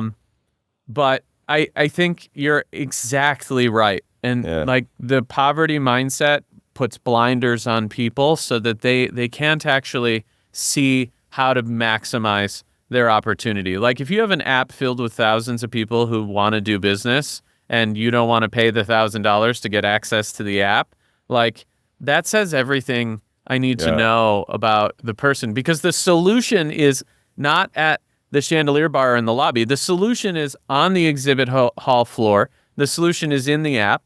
And not only that, there's some pretty good panels at a lot of these shows. Amazing panels, yeah. Yeah. And I rarely see people go up to speakers after the panels and try and create relationships and whatever. And like that alone is worth the price of admission. Like we were just at this event in New York, and look, I'm going to be real with you. The content really wasn't for me. Okay. I'm not going to use any of that stuff. I think I sent 2 notes to our team to like, hey, check this out. And so the price of admission was not worth it for me. It just wasn't. And then Harrison went there, and then we flew speakers out on a jet, and like we spent a bunch of money. Zip-tied them. We zip-tied them, yeah. And so we wanted to make sure the event was a success. We made sure that people showed up. And the value I got out of the event actually was I saw 2 people speak. I wasn't particularly interested in what they spoke about, but I knew I needed to talk to those dudes. And so they got up, walked off stage, and like walked to get some water or something. No one got up to go talk to them. I know this because I was the only person that got up to talk to a speaker after the speakers were done. I literally chased them out into the back of the room and was like, hey, I'm Adam. I own Ringba. This is what I want to do. I'd like to potentially do business with you. And whoop, cell phone number, exchange, done. And then I followed up with them afterwards. And like that was the value that I got, I was like, hey, there are these really great speakers. I want to go talk to them. And so you have these people at trade shows that don't buy the pass. And then the buyer they want to work with has someone up on stage on a panel. And then you go to the panel and no one goes and talks to the one person everyone wants to talk to afterwards, because none of the people that need that relationship go to the panel, listen to the person, and then make the effort to create a relationship, which is like mind-blowing to me. And I gave the keynote at Contact.io last year. I'm giving it again this year. I was on stage at LeadsCon, and I'm on stage at most of the events. Maybe one person will come talk to me. And that one person, I generally spend 20 minutes, 30 minutes talking to them. And like, if they ask me for help or they need assistance with something, I'll generally hear them out and help. Yep. Right. And so there's so much value that people leave on the table by not engaging. Like if you're going to fly to Vegas, get a hotel room, do all the things, but you don't think you can get $1,000 in value out of going to the content and the exhibit hall and all this stuff, people are literally spending millions of dollars so that other people can learn and grow. Yep. And then you see people not want to pay. I don't know. It's a little offensive to me. Yeah, I agree. And you talk about we're talking about the book, and this is one of your chapters, a whole chapter about trade shows. And you started I started my business off with 2017 LeadsCon. Got like 5 solar buyers. 2 of them I still do business with to this day, which is crazy, right? And I think that everyone, again, the point is that the book has all this, goes really in depth about it, but the trade shows in particular, I do agree, they're not worked properly.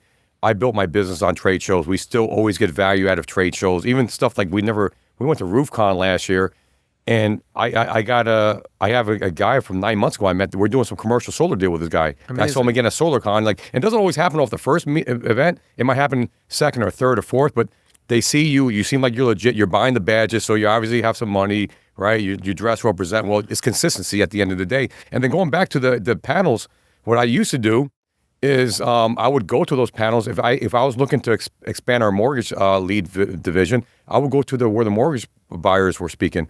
Those are your buyers right there. Sometimes you don't have their phone number. You can't get them on LinkedIn to respond.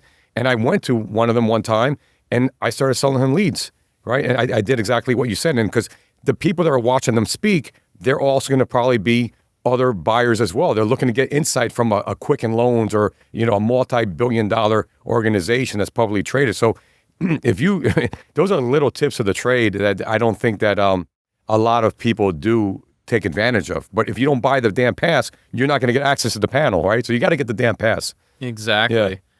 You know what I thought was interesting is the CEO of Perform CB, ClickBooth. Mm-hmm. They're a very large company in the space.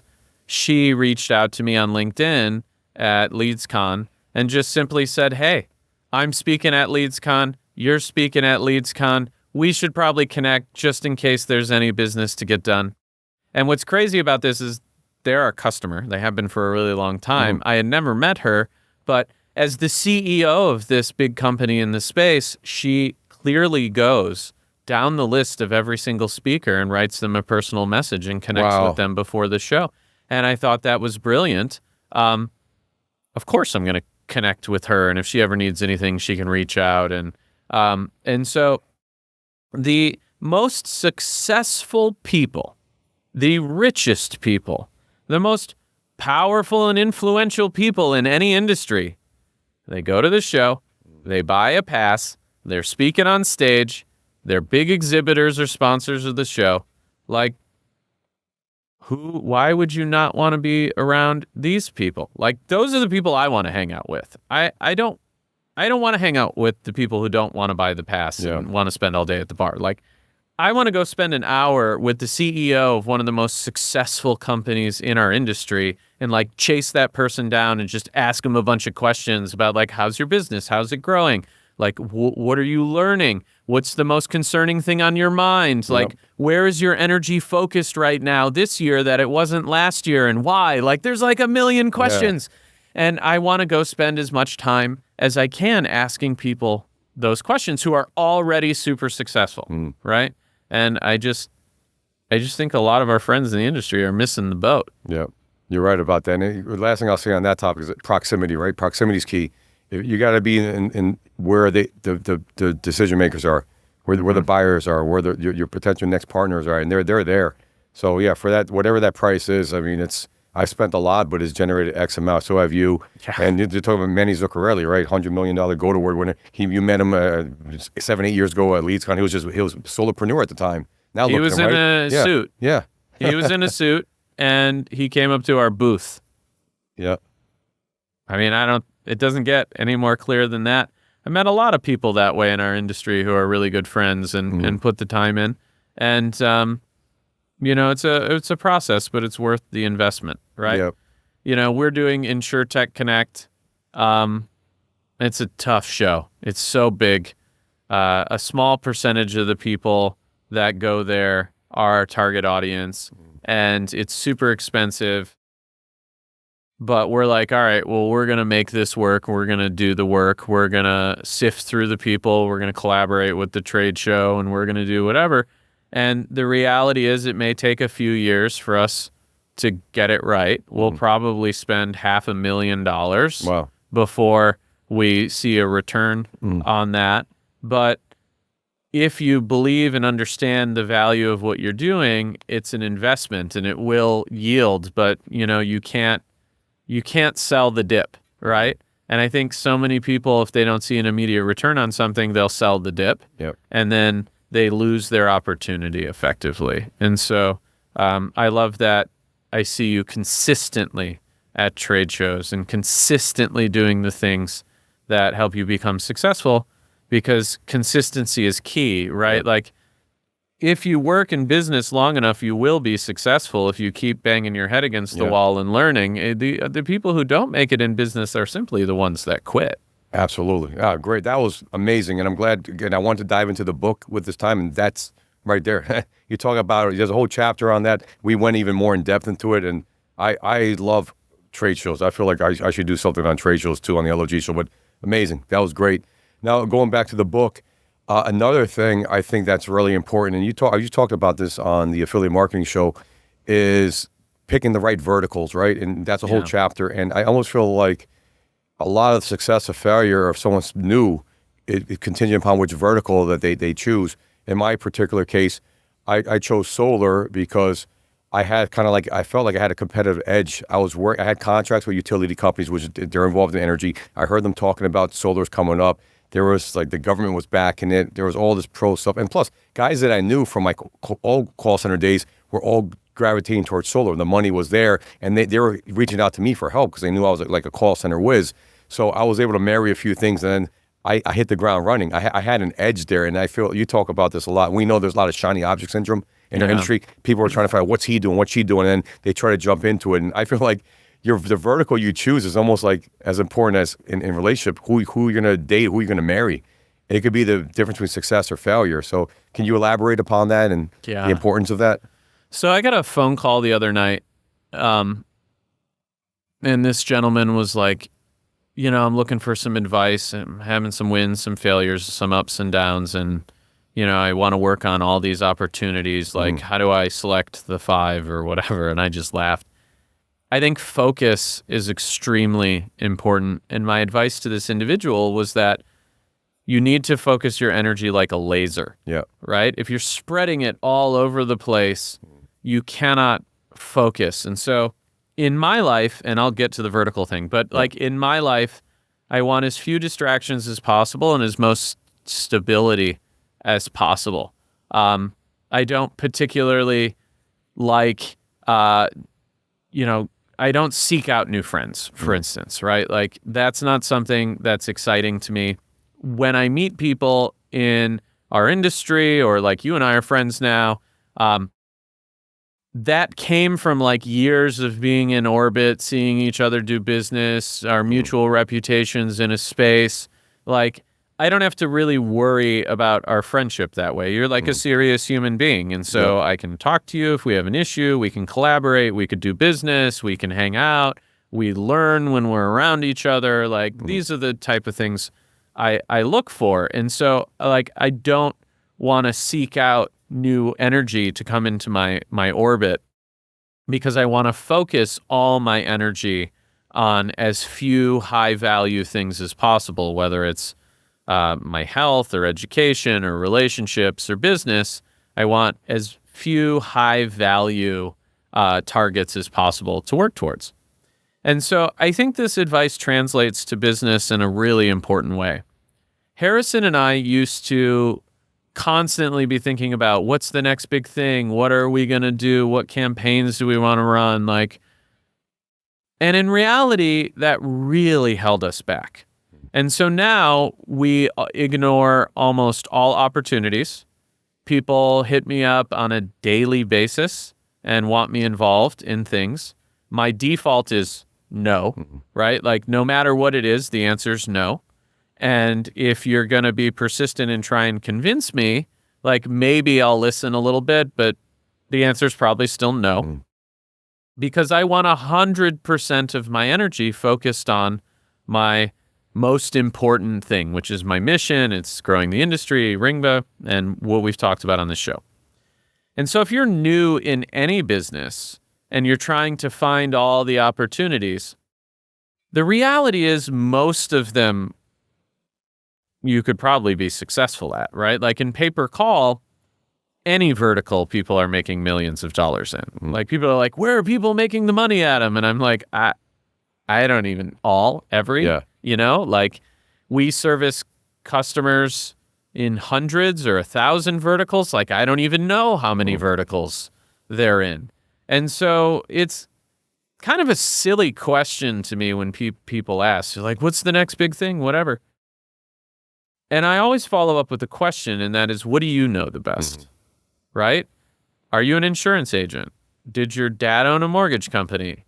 Like, does your uncle have a towing business? Has your family been in cranberry farming? Like, I don't know. Like, tell me about you, and I'll tell you what verticals you should focus on. Now, it doesn't have to be one. It could be a couple. But in reality, it's something where you should understand fundamentally what the back end of that business is so that you can get into the mind of the consumer, but also push the consumer to have intent that will result in the best outcome for the business, right? So an affiliate's mindset is generally like, get to the conversion rate as quickly as possible, right? Like if it's submit this form, I want as many people to fill out the form as possible, and they don't even consider what happens after the form. A lot of the times they don't know. If you talk to most affiliates and you say, oh, hey, you do lead gen for solar, what happens after the form's filled out? And they're like, nah, bro, they just pay me $8 for the submission, and that's how I get my money. And that type of naivete is the reason why they're not building a bigger business. Because if you understood how the back end worked for the solar company, you could go to a David Stodolak and be like, hey, man, you're paying $8 a form. But I understand that your back end conversion rate needs to be X. And if I can deliver that or better, can you pay me more money? Or can I get a rev share on what I produce that's above your baseline? Or teach me these things so that I can deliver for you the best customer possible. And that doesn't happen very often to you, does it? No. Not at all. Never. Everyone's thinking short term. Exactly. Yeah. And so anytime I walk into a partnership or a new relationship, I think about it like a partnership now. Like if it's not a partnership, I'm not interested. Like superficial relationships in business or in my personal life are just not interesting to me. I don't like small talk at all, for instance. Like you're either going to tell me what's most important to you and how you're going to get to your goals, and we're going to have a conversation about that, or like, I don't care, right? Like I don't, like I'm not going to sports ball with somebody. I don't know how to do that, right? Like I'm an introverted computer nerd. I just don't know, right? And so the same goes for vertical selection. If I'm picking a vertical, my dad used to own a mortgage company, for instance. Like I know how loans are underwritten. I know how deals are closed. I know what the commissions are on mortgages. I know what the fees are. I know what the credit profiles need to be. I know when people buy houses, why they buy houses, why they refinance, like what type of major life events cause a refinance. I know why deals fall through. I know, what the whole process from start to finish is going to be because I spent a lot of time in his office when he did this and I learned the whole business. And so if I'm doing lead generation for mortgage companies now or getting people on the phone, pay-per-call for mortgage companies, I know how the consumer needs to think. I know what consumers are going to result in a great outcome for the buyer. And so I can target those consumers. Yep. And then I can listen to the calls and refine the process much easier because I understand all of it. Now, if you're a mortgage company and I show up at your door and I'm like, hey, I know your whole business. I have these consumers. They're going to be really qualified for you, right? Like now you're willing to have a discussion about how can we pay more for these? How many can you deliver? Like what can this partnership look like? And that is an incredibly powerful competitive advantage. And there's a guy named Kent who yelled at me once many years ago at a trade show in San Francisco. Kent Keelback. What trade show was it? It was AdTech. Okay. Which wow, that's old. Gone, that's rest way in back peace. in the day. Yeah. And Kent aggressively, maybe even on the verge of yelling at me, said, all you affiliates are the same. I'm paraphrasing here. It's been 20 years. All you affiliates are the same. You don't understand what the buyers need. You just are trying to make a quick buck. And you make more money than me, but you literally could be wealthy if you'd pull your fucking head out of your ass. And I was like, well, what do you mean? And he's like, well, you're running education leads. Do you even know what an enrollment rate is? Like, what happens after you fill out the form? Like, what are your partners doing? And I was like, oh man, like I don't actually know the answers to any of these questions. It was a super embarrassing moment for me. We were like in this hotel bar, and there's all these other industry people around, and this guy. You turn who I red. just met is You felt that uneasy feeling. I was embarrassed, dude. This guy's like yelling at me, and he is really successful in the industry, and all these people are listening, and he's like just berating me in public. And I didn't yell back. I just listened because I'm like, this man's delivery is terrible, but he's really smart. Yeah. And so shortly thereafter, I went out to one of my partner's offices, PMA Media Group. They did education leads. Steve Scanlon, I don't know if you know Steve, might have been before your time. Rest in peace, Steve. He was one of my best industry friends. Wow. He's no longer with us. And I went out to their office. I learned how their call center operated. You know, he taught me about like what needed to happen and what enrollment rates they needed to achieve. And then we started looking at traffic sources by enrollment rate, not conversion rate at the form, but enrollment rate. And he's like, these are crushing it. These are no good. Pay you more for these. Let's cut these. And we like built a partnership. And then eventually they let me run on Google Ads as the exclusive for like 4 or 5 years. It was on autopilot. I didn't have to do anything. Wow. But I was delivering consistent enrollment rates for their business. And then because we had that partnership, they let me test a ton of stuff that most people wouldn't take. Most of it didn't work. Some did. You know, one day we blew up a call center with too many leads, you know, like it happens. But that created an incredible partnership and friendship for me. And it was all by learning the back end of the business so that I could deliver quality consumers that worked for everybody. So it was a win for them, a win for me, a win for the consumer too. Because if the consumer's buying or getting their mortgage or enrolling in school, like they're happy. And so that was a really long answer to your question about vertical. But fundamentally, I think that you need to pick a place that you know intimately. And if you don't know it intimately, you need to know it intimately because that's how you can outcompete everybody. And so there are people making tens of millions of dollars in towing calls and tens of millions of dollars in dentist calls and tens of millions of dollars in cable TV calls and all sorts of shit. Long distance moving calls, right? Like, of course, the insurance, different insurances. But if you don't actually understand what moves the needle for your customers, you can't win long term. And so that's where I would start. I would make a list of every industry or vertical that has a pay-per-call campaign that I understood something more about.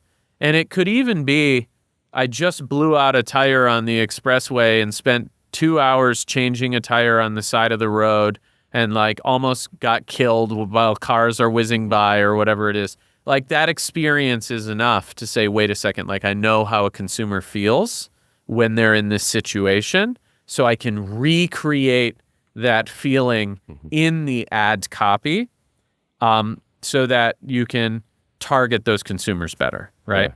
Does all this make sense? No, it's great. And I think, you talk about it in the book too, and I really think that someone up, it comes down to, you got to pick a lane where you have a competitor, an edge at the end of the day. Yeah. That's going to help you collapse time frames.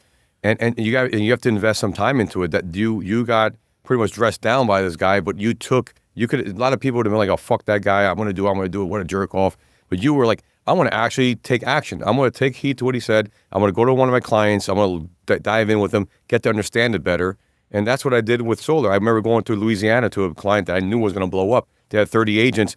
I went there. I went under the hood. I'm like, guys, you should do this. I kind of advised them, but that helped me sell them more leads. And then they went to 500 agents before I know it. They're doing high 6 figures a month with me, like a year later, right? So that's what you have to do. You have to dive in and do what everyone else isn't willing to do while you can. So I thought it was a lot of information, but it's great if people actually, the 1% of people that actually listen to what you said, they're the ones that are going to have that edge. Yeah. And figure it out.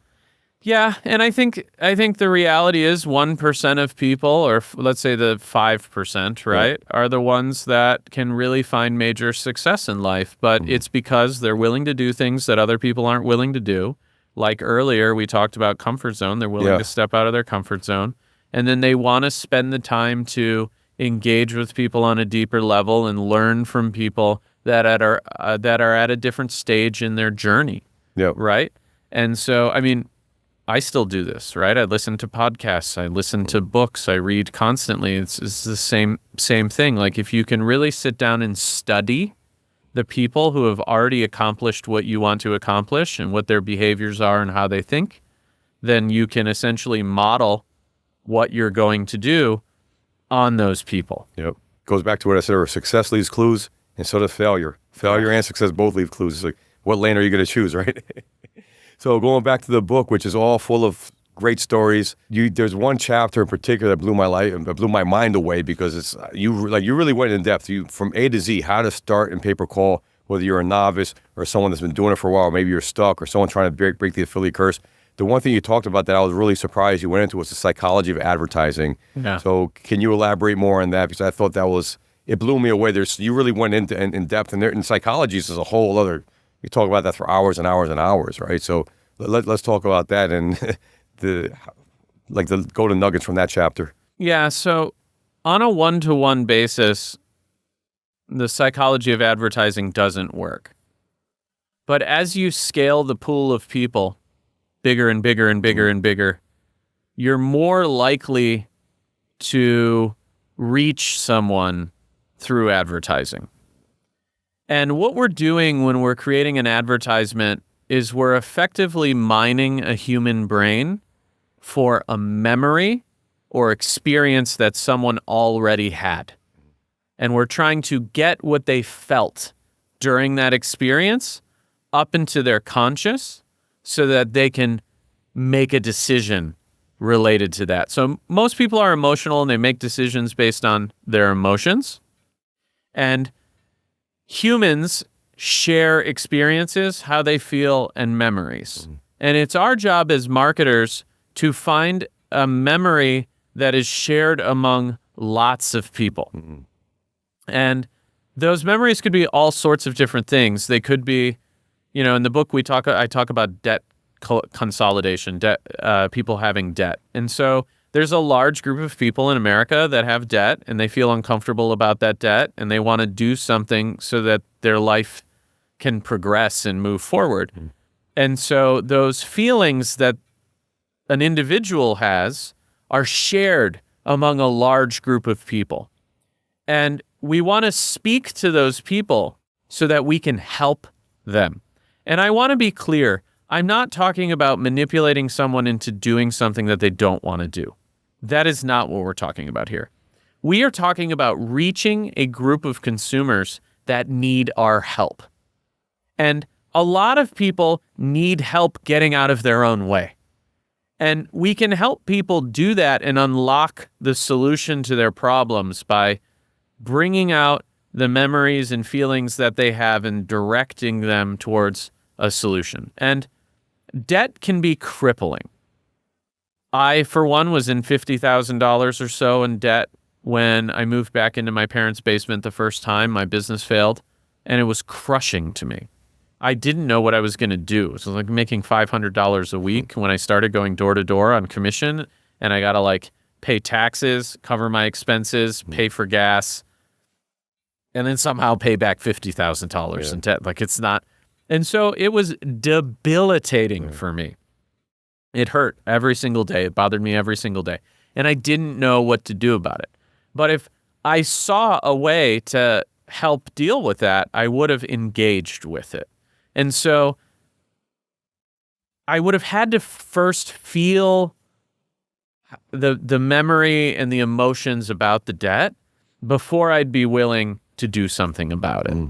And so I'm explaining this because I think there's a misconception that marketers are bad and that, appealing to someone's fears is, a sleazy way to market or do advertising. But if someone would have offered me at my lowest point help in dealing with my $50K in debt at 28% interest, or was all credit cards, it would have been really great to have some help. I'm not going to lie. And I never got any help. I didn't know debt consolidation existed. Were there even ads? What year was this around? Dude, 2003 or something. I don't even know debt settlement exists like it does now. I feel like debt settlement started blowing up 2007, 2009 area, but I don't remember back then. Yeah, I never saw it. Probably around the economic collapse. Yeah. The internet wasn't as prolific. Yeah, even you're right, Facebook ads didn't exist at the time. Yeah. We were all on MySpace. That's true. And so like there was no solution for me. And so as a marketer, I say to myself, like, what would younger Adam have vibed with? And what we do is we break down those emotions into the feelings someone has felt. And obviously there was fear there, fear of my future, fear of answering the phone because it was debt collectors harassing me all the time. It was fear of, what if I didn't take care of this stuff? I'll never have good credit again. It was fear of never getting out of my parents' house again. It was fear of, how do I have a relationship? You know, like I'm a lover boy, and you know, like how am I going to have a relationship? Women if are I asking can't? people's credit scores. They're pulling up credit well, karma now they're nowadays. crazy. I don't blame them either. You know. Yeah. And so, like, you know, this is like 21-year-old Adam or whatever. Like, am I ever going to be able to like hold a relationship again because I'm in debt? Like, what if no one wants me? Yeah. You know, and this is a vulnerable moment, but this is a like scarcity mindset too. At that point, you have abundant mindset with that. Yeah. Yeah, with that crushing debilitating. down, like, how can I build a business again? And like, how am I going to be successful? And like, all these fears exist because of the debt. And so what we have to do is break down how someone in a situation feels, whether it's debt or they're on the side of the road changing a tire, or there's a beehive in their garage, right? Like, oh my God, what if my daughter gets stung with a bee? Yeah. Like, I'm scared of getting stung with a bee. What if it keeps growing? Like, what if they get into the walls? Like, oh my God, and we need to sell the house and no one will buy it because there's a beehive in the garage. Like, like, what are all these things? And so you make a list of all the feelings that someone's feeling for the product you're selling, right? Like, they have a problem, you have a solution. And then you also make a list of all the feelings that the person would feel if they get the solution, right? Like in the debt example, it would be like, freedom. Yeah. Right? Like, much less stress. I feel happy, right? Like, I feel like I have a future. I can see success again, right? Basically the opposite of the problem feelings. And then I run through an exercise in the book that basically you take this and it's a step-by-step and you break it down into words, and then you take those words and recombine them into advertisements based on the ad specs that allow you to take a consumer on a journey. So first it's like, hey, do you even have this problem? And if you don't have the problem, right? Like Adam today does not have a debt problem. I don't even hear the ad. I don't even see the ad. It's like, oh, it's there. They're talking about something. It's irrelevant to me. Like, it's not pulling up the memories needed to get me interested or the feelings. But the audience that does resonate with it, pay attention, and then you offer them in an ethical way the solution to their problem. And then they're like, wow, I feel some type of way about this. I need help. Maybe these people can help me. Boom. Right? And if you do this correctly, the consumer gets a solution to their problem, so they win. You as an affiliate deliver a highly qualified consumer that has the intent to buy, that picks up the phone and calls. And then the buyer isn't an order taker, or excuse me, they're not a salesperson, they're an order taker. They're a consultant, right? They're counseling the person, not selling them. And so you get a consumer who's got a problem that's negatively affecting their life. They get on the phone with someone who can help them solve that problem so that their life is better. And then everyone wins, the consumer, the affiliate, and the buyer. Yep. And so there's nothing wrong about breaking this down at all. In fact, if you do it this way and you deliver the ads properly and then you understand the back end of the business that you're promoting, everyone wins, the consumer wins, the affiliate, and the business. And that creates a really sustainable business. So in the book, I talk about this in depth. I also have some resources and materials available if you scan the QR code in the book. I have some posters that have the emotional wheels and how all the emotions are connected. And so as humans, we feel a small group of emotions, but different situations like branch them off into different flavors of those emotions. And there's a couple hundred of them. And you basically are just looking at what emotions are people feeling and then taking that information and then using it to find words that draw it out and then work that into an advertising copy. And it's a highly effective way to do ads. And this is how I did it for 10 years plus as an affiliate. And I effectively just broke down my successful strategies of creating ads and the psychology behind it from over a decade of research and tens of millions or $100 million in successful ad spend or something like that. Yeah. And you've seen it. You've seen it amongst the Gold Award winners. You have 105, 115 million on your wall right there. Yeah, right? it's crazy. You got 100. I mean, I think in his house alone, just 300 million Gold I think Awards. pretty close to $500 million. Yeah, $500 million. So you've seen from your experience, and you've seen from the winners and the losers, right? What's going on? And I think right now, particularly, that chapter is very relevant because there's a lot of changes going on. We just came from an event where I felt the tension. You said you felt the tension.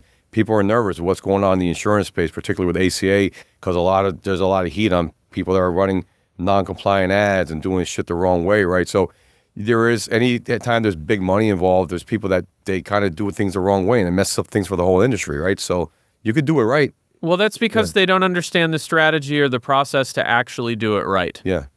And so if you don't understand this, and you're a marketer, and you don't understand the strategy and the process to create ads that actually convert but deliver quality consumers without lying, then you just default to lying. And that's the problem. This is one of the reasons why I talk about this in the book specifically, because I want affiliates and marketers to have a roadmap to creating ad copy that can fit within the guidelines of an advertiser or a regulator and be successful without having to make a bunch of shit up to lie to people, because that type of behavior is unacceptable. The consumers know when they go to buy the product, they don't get what they want, and then they're unhappy. Yep. And so then the buyer cuts off the affiliate and they don't work with them anymore. So you can like make a little bit of money short term, but you're not going to build a business. You're not going to get really rich. And the process is exactly the same amount of work. It's not like the process I talk about in the book is like that much more effort. You just need to learn it and follow the framework, and then you can build ad copy. And a lot of the ads I see, these people are super creative. You know, they're like fast-paced moving ads and TikTok-style ads, and they come up with all this creative stuff. And then they're like, well, how do I actually talk to the consumer about what they need? And they were never trained on how to look at a consumer's needs, look at a product-based solution, and then connect the dots between the two.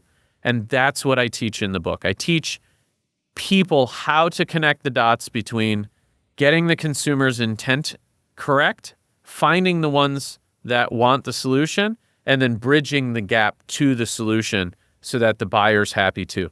And you don't need to lie in ads to do that. I mean, bro, the winners of the $100 million awards, the $50 million awards, the $25 million awards, the $10 million awards, even the $1 million awards, but like the biggest customers we have, the ones that I understand what they're doing, they're the ones doing it the most compliant, the best way. They're building the biggest businesses that exist in our space, and they're doing it in the most sustainable way. And that's because the CEOs of all these companies, the ones that are my friends and I know, they are super thoughtful about what they're doing and how they do it. They're building frameworks like I teach in the book for creating their ads and their ad copy and doing it within the guardrails of what is acceptable. And it's funny because I talk about this a lot. The people who do the least amount and are the least thoughtful are the ones that make the least amount of money and disappear. Yeah. Or they're chasing one thing. One quote I like is, how you do one thing is how you do everything. Yeah. Right? So if you're someone that's going to be cutting corners or doing stuff unscrupulously, you'll get away with it for a short term, but you're going to lose that client. I was at Mass Tours Made Perfect. I heard some crazy stories of some attorneys that were doing stupid stuff and some marketers doing stupid stuff. You mess with one attorney, then you're banned. You're kicked out of the whole thing is what it comes down to. So why would you risk that and risk your whole reputation? Because our whole industry, it's a relationship business at the end of the day. Yep. So if you can't uphold your word, you're not going to be in this long term. And maybe you'll be jumping from here to here to then. That's got to be stressful. I can't imagine that, right? So I think that's the big thing. And I'm glad you talked about the winners, the people who won the 100 million go towards 50 million, 25 million, 10 million, 5 million, whatever. Like they all have a commonality. So again, success leaves clues, and that's exactly they're doing things the right way, right? So I think that's beautiful, beautifully said. And look, if you want to be wealthy, like you look out the window, a new billionaire's boat just rolled up. We got to check it out. It's unbelievable. I've been staring at it for 2 days. If you want to be wealthy, you need to think about the consumer winning. That's the key to the success. Is like The customer's always right. the customer's always right. You want your customers to win. You know, in our case at Ringba, for instance, we do everything in our power to make sure our customers are happy. Yeah. And if they're not happy for any reason, like I'm not hard to find. They can reach out. You know, and I'm not talking about like the crazy customers. We've all seen them, but like for the most part, customers just want to feel like you're going a little bit, not a ton, just a little bit above and beyond for them, that like they can trust you and that they actually want to be repeat loyal customers. I mean, like as a consumer myself, I don't want to try a ton of different products, right? Like I don't have time. I want a great product with great customer service, and I want to be a loyal customer so I don't have to think about it. Yeah. You know, Gillette sent me a razor on my 18th birthday. I just turned 40. It was 22 years ago. I still use Gillette razors. And the reason for that is they sent me a quality product. They went above and beyond for me. And they sent me a razor and some blades when I was 18 years old as a birthday gift. And I've been using them ever since for 22 years. It's amazing. Because their product is solid. It's dependable. You know, it's a little expensive. There's some cheaper players out there now, but I don't care. I don't want to go test a bunch of other products. This one I'm happy with. Consistent. Yeah, I'm consistent. Yeah. They're consistent. And that's what consumers want. They want a consistent experience. They want good customer service. They want to be excited about shopping or buying from a company, and they want to feel good about their purchase. And to do that, you just have to take really good care of the consumers. And, you know, sometimes that means you eat a little shit. Sometimes that means, you know what, maybe it wasn't your fault. Yep. You're still going to do right by the customer to make them happy. Because it's not about how it makes you feel as the business owner or the affiliate or whatever. It's about how you make the consumer feel that matters. And when you start to think that way, your business can get huge. Yeah, it sounds so simple, right? And it is, as long as you focus on that, don't get sidetracked by a lot of BS, right? And it goes back to the book, choosing your vertical, but choosing your mission, what your mission is at the end of the day. And it should always revolve around the customer. They're the one paying the bills, and you got to make them happy. And it's just true what you said about, you don't even have to go that crazy above and beyond. I mean, what Gillette did, how much did they spend sending you that razor? I mean, maybe it cost few bucks. $5, right? And look, they got you.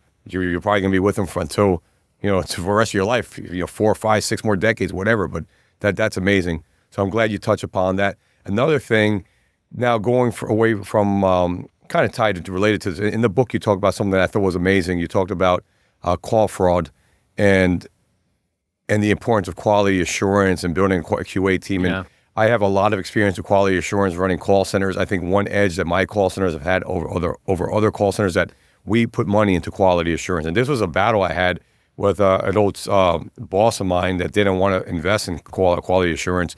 He's like, oh, you're taking our reps off the phone. We want them producing. I'm like, listen, these guys will help. If we train them right, they'll help us get more sales, squeeze more juice, and we'll get less complaints, and we'll keep the customers for longer, right? Because our customers did not want to get complaints. And we're being too reactive rather than being proactive. So I'm a big believer in how do you be more proactive? So we put in the quality assurance department. And that was one of their keys to winning this big contract with Duke Energy, an $80 billion utility company. And that I'm not with that company anymore. I didn't own that company. I was a consultant there. But 5 years later, these guys are making, you know, I think 7 figures, 8 figures a month on residuals off of these campaigns that I put in place. And a lot of my solar clients that I consulted for have QA departments that help them grow. So I never thought about that. We actually do something in my company with this smaller division, but where we listen to calls to make sure there's no anomalies going on. So Can you talk about the importance of investing in quality assurance to catch call fraud? And maybe elaborate what exactly is call fraud for the people that don't know what we're talking about. Sure. First, I want to start with the word choice you use because I think it's important. You said investment. Yes. Quality assurance done correctly is a profit center. It is not a cost center. And this goes back to the poverty mindset versus the abundance mindset. A lot of people in business are so focused on reducing cost that they miss out on opportunities. Yep. And we see this a lot at Ringba. Obviously, we're the most expensive game in town. And the reason for that is if you use it, you're going to make more money than if you use anything else, right? Because we have more engineers and more support and tons of people doing all sorts of stuff constantly, right? And so the bigger players in the space, they don't complain about the bill because they understand that if they work with us, they make more money. And so it's a profit center. Yeah. It's an investment. ROI. It's ROI. Quality assurance is exactly the same thing.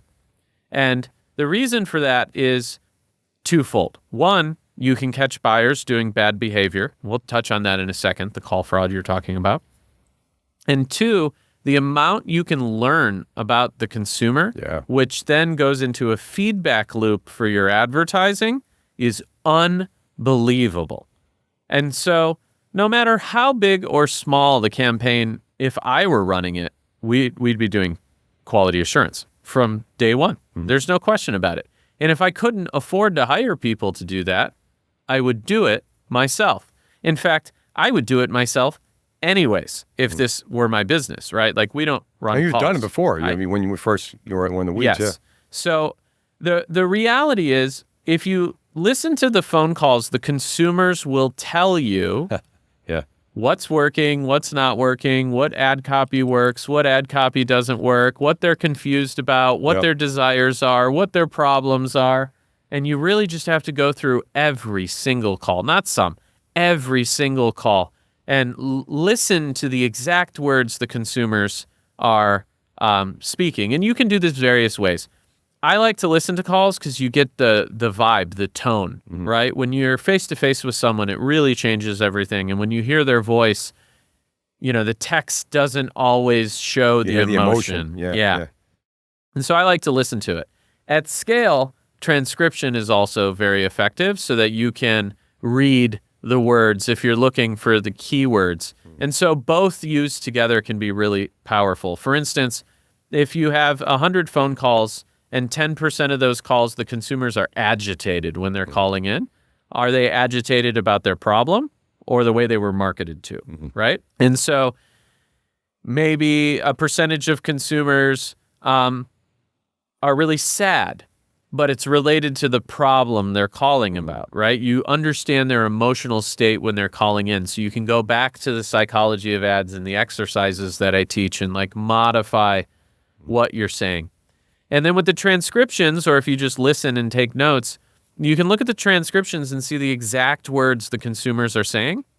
And those exact words can go in the ad copy, right? Like if you're qualifying the consumer, their answers are the solution to improving your ad copy, because maybe you're targeting a group of 55 plus individuals and they use different words like, oh gosh, and gee willikers or whatever it is, right? And you're like, why do these people keep saying these things?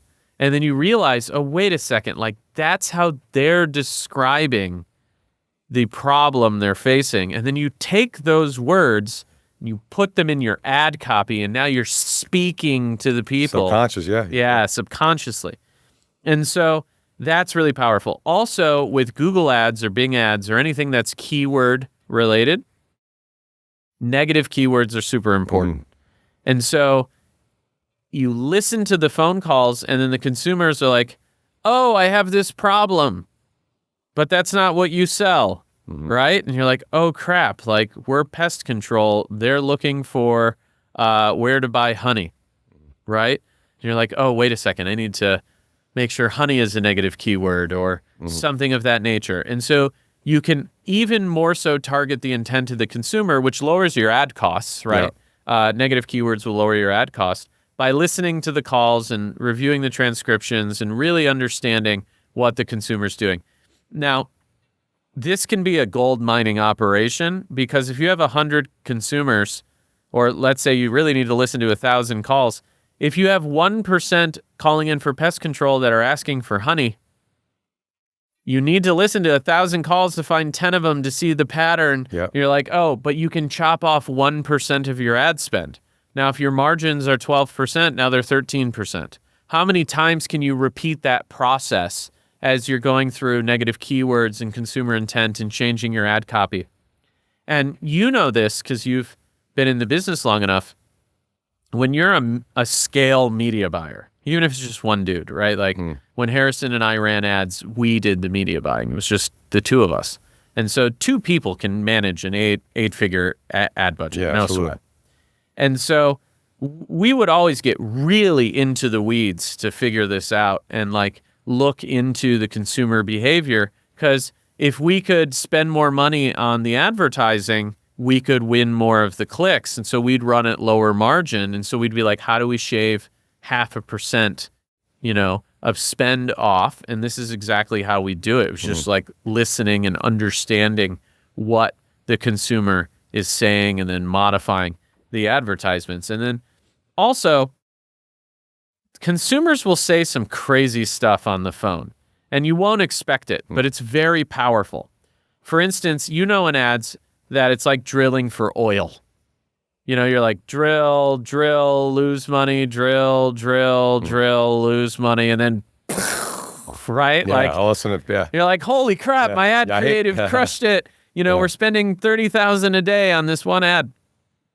And so to find those nuggets of gold, you really have to be creative, or you have to be a really good listener, because the consumers, that's the cool thing about pay-per-call in the call recordings, the consumers will tell you how to reach them. Yeah. And you can change your qualifying questions too, so your call center agents are asking questions that draw out that, like, oh, thank you for calling. What's the biggest problem you're facing today? Yeah. Just simple, right? And they're like, oh my God, there's bees in the garage. And you're like, okay, ad copy. Bees in your garage? Question mark? Yeah, like, exactly. And so it's not that complicated. It just requires a lot of work. Yeah. And then also on the other side of this, and I want to be a little bit careful here. I'm not accusing anyone of doing anything bad, but the reality is that not all buyers are the same, and some of them engage in shenanigans. It's just the truth. Over the years, I've learned that callback fraud is generally the most common type of fraud that a buyer of calls will engage in. And it's super simple. A consumer calls in, and they're like, oh, Dave, I can't hear you. Dave, I can't hear you. I tell you what, I'm going to call you back on your caller ID, okay? And you're like, sure. Yeah. Hang up the phone, doesn't meet the 90 seconds or whatever. The affiliate doesn't get paid, and then the agent calls them back. Typically, the bigger the call center, the bigger the buyer, the less likely this is to happen. Yeah. Like a 500-person Medicare call center is not behaving this way because it's not scalable for them. They're not like trying to rip off affiliates. This is not, they're running a bigger fish to fry. Yeah, they're running a $1 billion business. They don't care about this nonsense. They're not trying to save $20. The smaller phone rooms, like 30 people or so, that's where we generally see this. Now, I'm not saying that all of them are bad. There's plenty of great small phone rooms. But when it's a smaller group of people, money's tighter. Yep. And there's less people, the owners of the call center can incentivize this type of behavior. And it probably won't happen on every phone call, but it will happen. And so listening to all your phone calls that are below the conversion duration is really important too. And sometimes you can also find your negative keywords there. It's not just the long call recordings. If a consumer calls in and they're like something, and then hang up in 30 seconds, they weren't qualified. And so I want to know what's going through their head too. But at the same time, I can also keep track of the buyer behavior. And then during this process too, something you'll notice that happens in any call center is cherry picking. And this is basically when an agent thinks they hear someone and, they're like, I don't know if this person vibes. I don't know if I'll get a sale or whatever. And when I was 16 years old, I worked in a mortgage call center doing leads. And the guy who ran it had zero tolerance for this. And what I learned over working there for 5 months or whatever it was, is I closed so many people I prejudged right, into leads. And the guy was right. But not all leaders in call centers are paying attention to this, and some agents may take it upon themselves to make these decisions. And so doing the quality assurance is really important because the agent generally introduces themselves with a name, and you have the recording, the timestamp, the caller ID. And so the call center also has this information and can line up the disposition. And so if you do QA and there's some guy named Bill who keeps messing up or cherry picking or hanging up, or he's just lazy or a bad salesperson, you can take that information and give it to your partner. And if you have a good relationship with them, they will go retrain or deal with the situation because they don't want it either. They're paying this guy to be on the phone, and if he's burning their partners, it's not effective for them either. And so there's so many ways to optimize when humans are involved. You literally have to be insane to not do quality assurance or listen to your calls. And speaking of which, 5 years ago, Manny and I did the Paper Caller Show, and it was the most watched episode. And we talked about quality assurance the entire time. It's huge. He had a grid and a language and a coding system, and he had people listening to the calls and marking all these different codes on the calls, flagging the ones with agent bad behavior and, you know, unique situations, or like anytime something was an anomaly, they would flag it. And I actually checked because I'm writing another book right now. Wow. It's just crazy. And I wanted to go back to that conversation, and he shared the results of a QA process with me, and I went back and looked at it, and still to this day, it was the most detailed QA grid or process that I've seen in the industry. And that was 5 years ago. First $100 million GOAT Award winner. Success leaves clues. Yeah, exactly. And so, you know, like I've been preaching quality assurance and professing it for a really long time. I think that getting into the mind of the consumer is valuable for so many reasons. You can deliver a better experience, but you can also fix your ads. You can keep your buyers in check, but you can also help your buyers. Some of the buyers aren't doing QA or realize that their employees aren't doing a great job. And so you don't have to like pick a fight with them, be like, hey, this guy Bill, he's terrible, you're just stealing from me. No, it's like, hey, Dave, I'm a really great partner. When we talked before, I told you we have an amazing quality assurance program. And so what I did is I had a team of highly skilled quality assurance agents listen to all the calls that went to your call center. And I found a few areas that if we collaborate on, we both can make more money. Would it be okay if I shared this information with you? And you'd be like, yeah.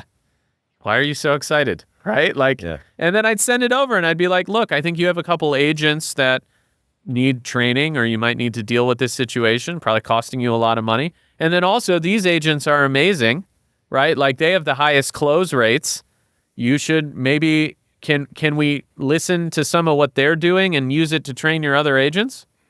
And so that's the other side of it, is like, you can also hear what agents are incredible and have the best close rate and convert the highest durations for you, and then go into what they're doing and do the work for the buyer. Just be like, listen, you know, Chrissy over there, she asks these 4 questions every single time. She immediately connects with the consumer, asks these 4 questions every single time. She is converting double the amount of sales for you than this guy. This guy doesn't ask any questions. Like, can we use her as a framework so that we can close more deals? And then that call center is going to be like, oh, wow, that's amazing. Dave delivered incredible information to us. Forget these other affiliates. I want to work with Dave. Get more of that budget. Boom. Yeah, exactly. Exactly. And so the work is very powerful if you do it. Quality assurance and pay-per-call is one of the most important things. Anyone new to the industry, if they're not listening to every single call, they're crazy. And look, I'm biased here because you need software to listen to the calls, right? Like, you're gonna need to buy Ringba. Yeah. But, you know, like $100 a month if you're new ain't moving the needle for me. So it's not really that biased. Like, you just need the software. You're not gonna win in the business if you don't have access to the recordings and the routing and all the tools. And so, QA is just incredible. And we have a team at Ringba that's working on improving our transcription technology to automate a lot of this. Wow. And so earlier this year, we released transcription technology in beta. And then we have like a team of people working on training models to effectively help with all of these things, right? Like, how do I improve my ad copy? How do I automatically detect callback fraud? How do I look at the emotional regulation of all the people on the phone? How do I find agents that aren't doing their job properly? Like everything we're talking about here, we're building technology to automate. However, I will never change my advice.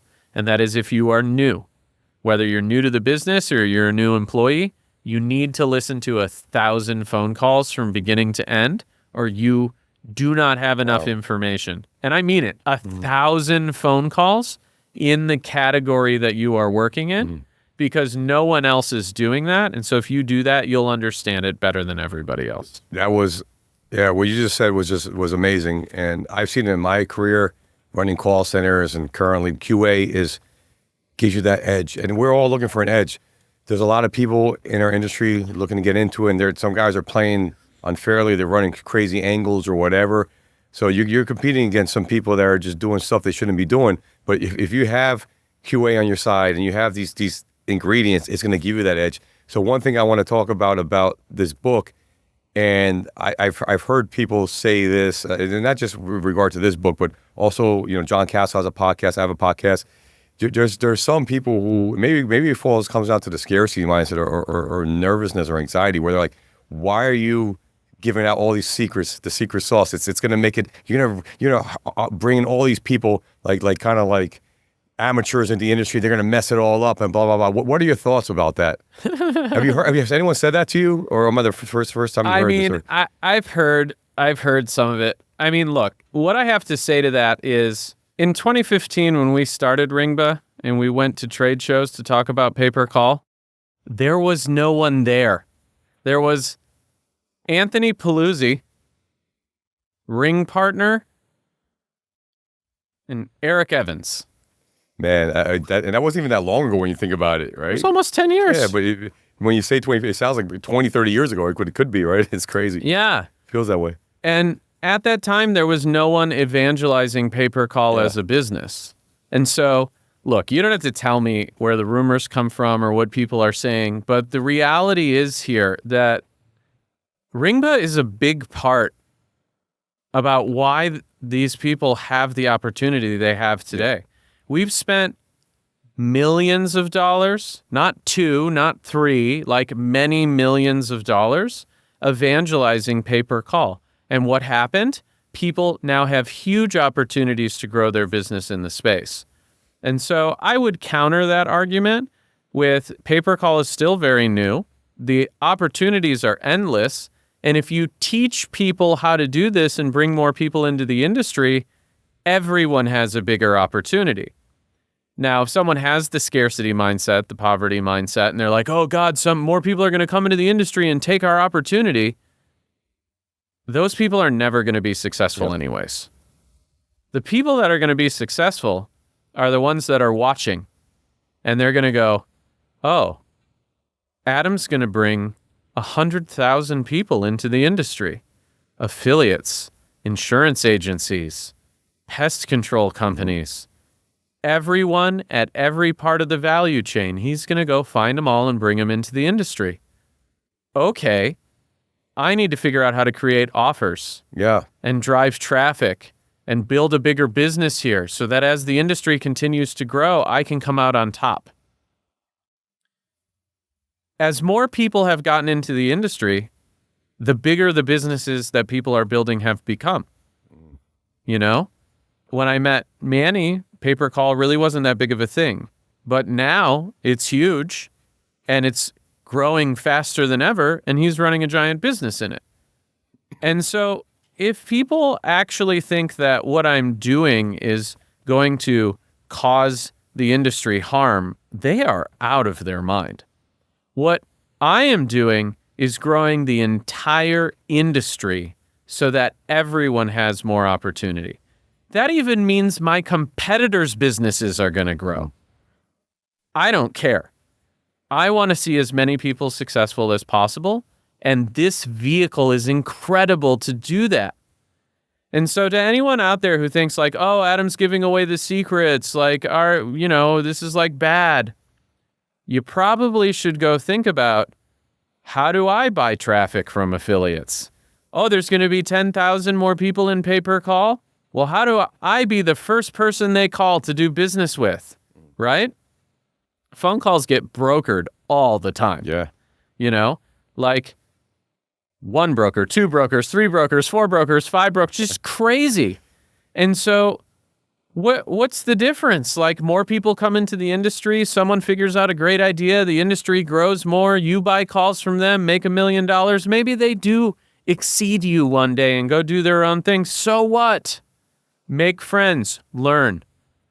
The bigger the industry, the more people can make money, and the more money people can make.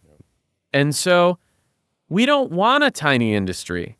We want one that's as big as possible so that, all my friends are industry friends, so that all my friends can build bigger businesses and like hire more people and provide more for their family. And like, I want to see our industry grow. And the people who are scared of that, they're the ones that would likely leave or fail anyways. Because the ones I'm thinking about, the guys I know that are building, dude, you bring 1,000 more people into the industry, they're going to make an incredible amount of money. Just like, they'll see it, they'll capitalize on it, they're not scared of innovating. Like, innovation has to happen or you can't push something forward. Yep. So, I won't apologize for it. I'm going to tell you right now that I've just got started evangelizing this, and we're going to see tens of thousands of people show up in our industry, and it's really going to grow, and that's what we want. Rising tides lift all ships. And so, sure, maybe there's a couple losers. People, maybe some event happens or something happens and their business doesn't succeed. I would put forth that that's not my fault.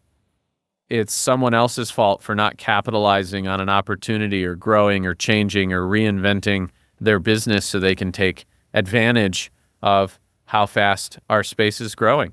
And then also, man, look how many people have come into the industry and started doing really well. We got hundreds of GOAT awards lying around. Yeah. You don't hear any of these people complaining that more people are showing up to Affiliate Summit. Yep.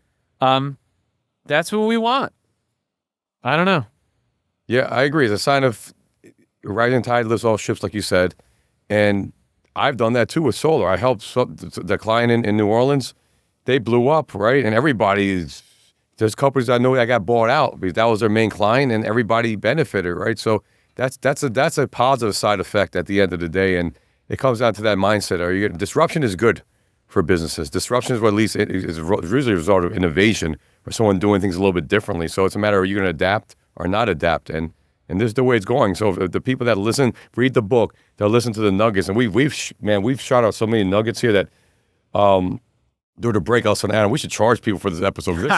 There's so much fucking information on here. Like, this is like a mini mastermind we're doing right here. It's just incredible how deep we're getting. But the people, the whatever percent that actually harnesses this information and utilize it, they're the ones that are going to adapt. They're the ones that are going to go to the next level. And it's just amazing. So, yeah, thank you for saying that. That got me excited because pay-per-call isn't our biggest division, but we're growing that. We're about to make hopefully a really big hire in the space that's going to help us grow it even further. So we're focusing a lot of attention on it because we know where things are going, and we're pivoting right as we speak. So it gets me excited to hear you say that. Yeah, I think everyone should be excited about that. It's just like the trade show thing. I met you at a trade show. I met my business partner Harrison at a trade show. We were both there. Someone's going to read the book, show up to a trade show, meet one of these people that are saying that, oh no, Adam's going to bring tons of people in and blah. And then they're going to get together and be business partners and grow a great business together or something.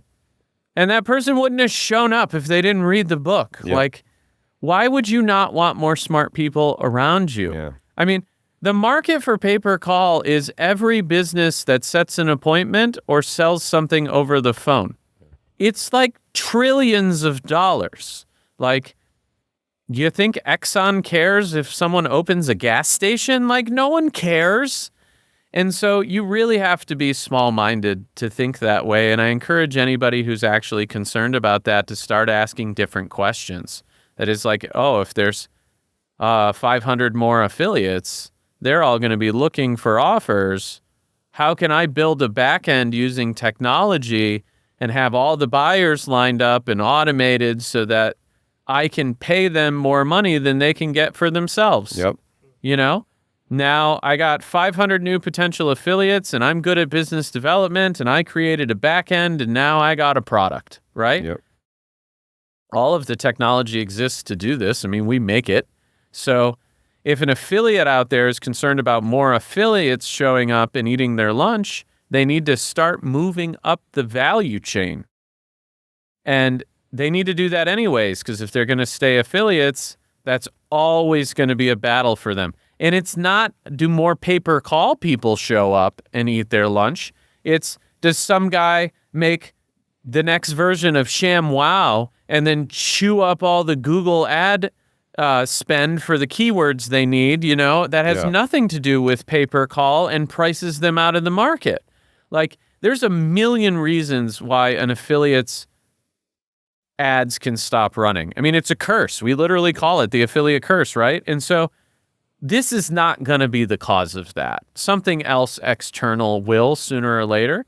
And so the affiliates need to start thinking like business people and start building back ends and start entrenching themselves in the industry and creating more value for others.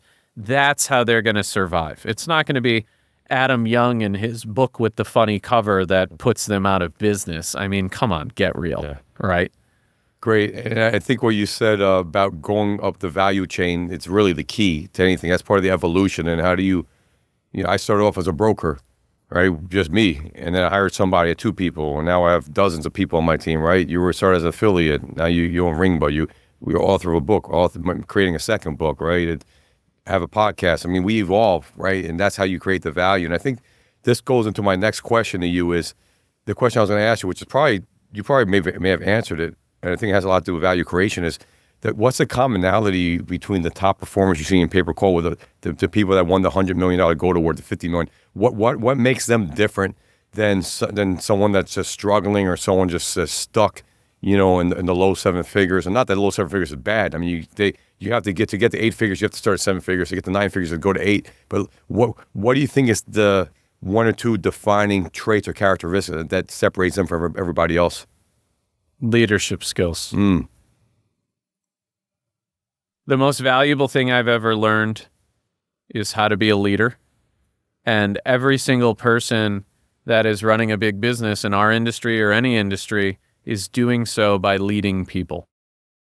And that is a really different challenge than being an affiliate, for instance. And it is a very different challenge than like, let's outsource all our work to virtual assistants or whatever and tell people what to do. Yep. You really have to start thinking about how you make the lives of the people that work for you better. They need to be the priority, not you. And that's a really hard thing to internalize. And I think as an affiliate, it's a very hard thing to internalize, because the affiliate industry in general is driven by people who want to do well and make a lot of money and be the center of attention. And if you're going to lead an organization and do something powerful or build a really big business, you have to put all that aside and focus on how do you make the people that work for you more successful, and forget all of this, right? It's not about me. It's about them. Because you can't do everything. And a lot of people struggle with having control and giving that to other people. But if you want to recruit really high quality talent, they need to understand that you're invested in their future. Yep. It's not about them working for you. It's not like, oh, I'm paying you money, you need to better my life. It's no.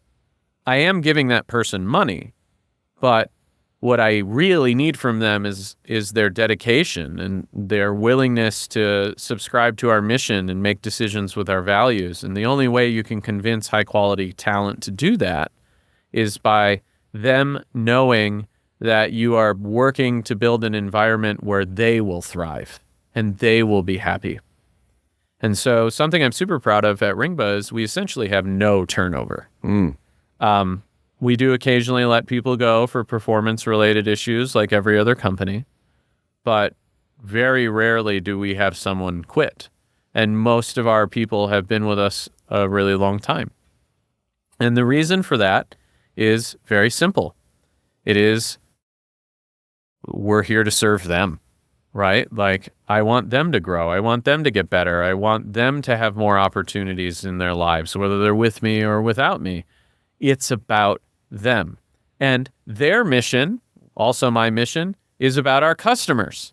And so none of what I do on a day-to-day basis has anything to do with Adam whatsoever. It's about how do I serve my team and how do I serve my customers.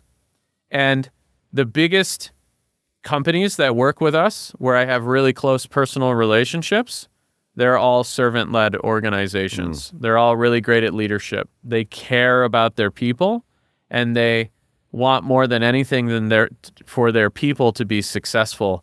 And there's a very selfless vibe that goes along with that, you know. And it's funny, you've flown with us a couple times on Air Ringba, but usually we get together some amazing people that are running pretty big businesses, and they talk about business, and they're flying on a private jet, and none of them care about what they're getting.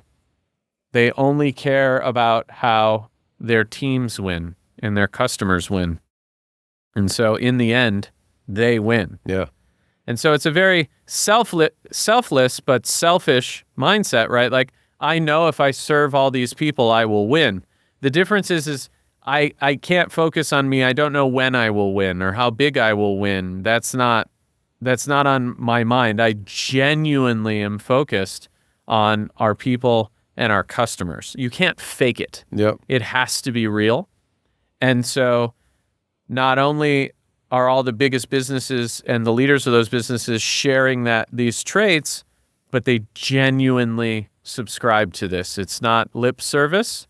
They'll clean the toilet if they have to. Like, it doesn't matter. They will serve their people. And that wasn't the answer I expected. I thought you were going to, I don't know where I thought you were going to go with that. I thought it was going to have something to do with like media buying or something. And that's kind of, it makes sense when you say it that way, right? It's always those simple things. And we talked about Manny, we talked about ourselves, solopreneurs that grew, and you can't get to these numbers by yourself. You need a team and a team that believes in you. And what you said about turnover, that's true. Turnover is expensive. Yeah. And the time, you can't get that time back. So it's an investment you make. So that's a testament to what you guys are doing. But yeah, I never thought about it that way. So that for me, that's pretty inspiring to hear, you know? Yeah, you got to like lay down the gold chain in the Lambo. Yeah. And really understand that you're serving people, and that's how you get the best outcomes. But it has to be real. It can't be faked. You have to truly care about your people and truly care about your customers winning and get involved in that success and like live it and breathe it. And that's how you get the best outcome. Because, and we talked about this before, and I say it a lot, like, the best talent doesn't need you. They don't need me. They can get a job anywhere. They're the best talent, right? And so the reason that the best talent will come work for me or you or anybody is what they get out of it, right? They need to believe in what they're doing. They need to have a great work environment. They need to have the resources that they need to be successful. They need to have a voice. They need to know that all the leadership has their back before, like, they eat first. I eat last. And when they know that, then you can recruit them. Then they can be excited. You can unleash them. Yep. And ultimately, that's the goal. You want to find people who are so good at what they do, it scares you, and that you are learning from them. Yep. And this is an evolution that all entrepreneurs make. And then they have to really find those great people, and they either have to mentor them or they have to convince someone who's already done what they need to come work for them. And it's a really hard practice, and it's a really hard process. And the people I know that are the most successful, that own the biggest businesses, they just are really, really great to their people. Oh, great. Simple stuff, but it's what works. It's that old school wisdom. Yeah. Tried and true tactics. So I want to shift real briefly here. We've been talking a lot about the book, about media buying, leadership, all those things. You have, I think one way we connect a lot is that we believe in health, right? Taking care of ourselves. And you have what's called I hope I'm saying a priority life matrix, right? Is what it is. And I think that's very important because at the end of the day, any business, especially what we do, it's like a mental sport is what it comes down to. And I think that everything's connected. I've had Dr. D on the show, works a lot of athletes and celebrities. He's a big believer in that. And I know a lot of successful people. I mean, people that are successful, not successful too. People that are successful that are taking great care of health, other people that aren't. But you don't really get long-term success if you don't take care of your health, right? So can you elaborate more about your priority life matrix and what that is comprised of? Because I think it's really relevant. Yeah. So, I mean, my work schedule is 24/7, 365. There's no like, I don't work after 5 o'clock or whatever. And this is part of the leading people and serving them. They have to know that you're fully engaged and available. And so anyone who says that there's like work-life balance as an entrepreneur is out of their mind. Yep. That doesn't exist. And so you do not become an entrepreneur to like not work. Okay. Like the reason you become an entrepreneur is you really, really, really, really, really like working, and you need to love what you do. And so the priority matrix is really important because if you don't make the time to take care of your vehicle, your machine, it will break down, which means you cannot perform at your highest at all times. And so it's interesting how that works. Like if someone's number one priority is their business or wealth, they're really screwing it up. Because the way you get the most performance in your business or your wealth or your life is to be as healthy as possible. Mm-hmm. Because if I am mentally healthy and strong and physically healthy and strong and I am taking care of myself, I can put in more hours. My brain functions better. I sleep better. I'm able to handle stress better. I'm able to be more calm, right? And as a leader, having all those things in order is really important to me. And I work really hard to make that happen. And, I'm like constantly thinking, even here on this set, right? Like you and I are having a conversation about all these things. I can't turn it off, right? Like I got to list. Same with me, yeah. List of notes. I got to go back and do stuff there in my head. And like, if I don't take care of my body and my mind, my ability to do these things degrades. Yeah. So it's like, and I made this mistake before. I focused all my energy on my business and I let other things be by the wayside. And what ended up happening is the business did not grow as fast as it could have. Whereas now, where I've restructured my priorities, our businesses are growing, all of them are growing faster than they ever have. And they're bigger than they've ever been. And I attribute a lot of that to stress management and taking care of myself and making sure that all of these things are in order. I'm eating healthy. I'm exercising a lot. I'm like, taking all my supplements and I'm getting my blood tested and I'm like focused on my health and doing these things. It's really been an accelerant on business. And so I think as a new entrepreneur, there's a lot of struggle here because they think like, oh, it's just as much time as possible. I need to make this successful.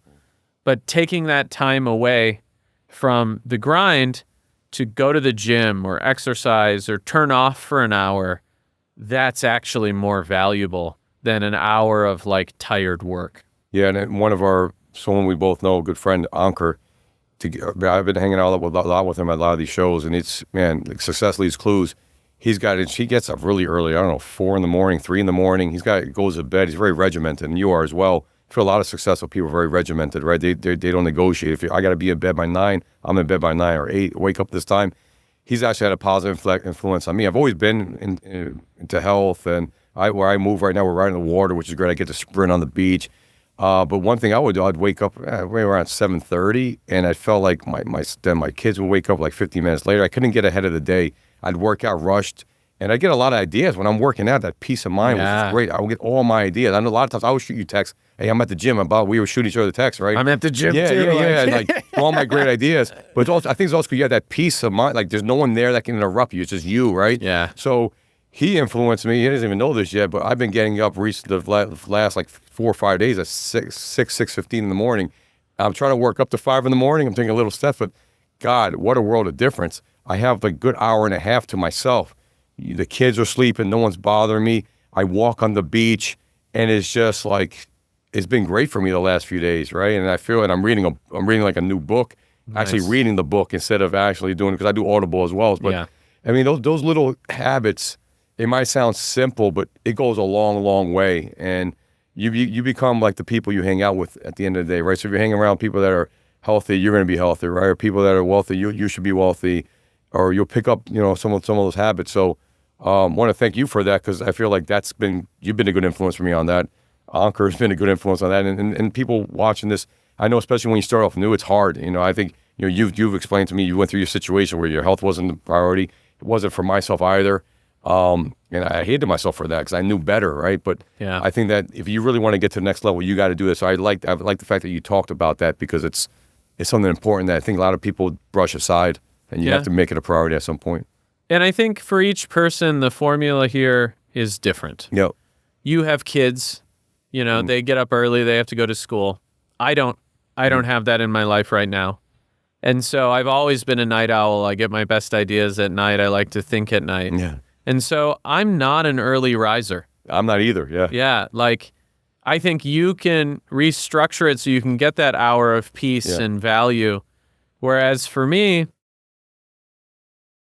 it's never gotten me where I want to go. And so, I mean, maybe this sounds embarrassing, but I get up whenever I want. Mm-hmm. It's usually around 9 in the morning. Mm-hmm. And I have a protein shake. I do my stuff in the morning, and then I get to work like immediately. Usually around 9:15, maybe 9:30. And I don't have any shame in this, because at 11 o'clock at night, when it's quiet and there's no one around, right? And I'm just like sitting by myself in the dark. Yeah. That's when I get my best ideas. And so, I had been in my previous relationship, she wanted me to get up earlier and earlier and earlier, and thought that the way I was trying to do my sleep schedule was lazy. Mm-hmm. But she would go to bed at 9 o'clock. I'd be up till 1 in the morning. Mm-hmm. And it's not like I'm like up till 1 in the morning, like Netflixing. Yeah. I'd be like up being productive. Being super productive. That was like the most productive time for me, when it was quiet and no one was bothering me. My phone wasn't blowing up. Like I get messages first thing in the morning up until maybe 6 or 7, 8, 9 at night. I mean, we have a bunch of staff on the West Coast, and we also do software deployments at specific times. So I'm around. And for me, that schedule works better, but it's the same thing. I make sure I get the quiet time, and then I take care of my health when it's convenient for me. Because if you're working 24 hours a day, essentially, you can pick and choose where you want things to fall within your lifestyle, as long as you get them done. Yep. Like later today at 4:30, I'm going to Tremble before I go to the airport.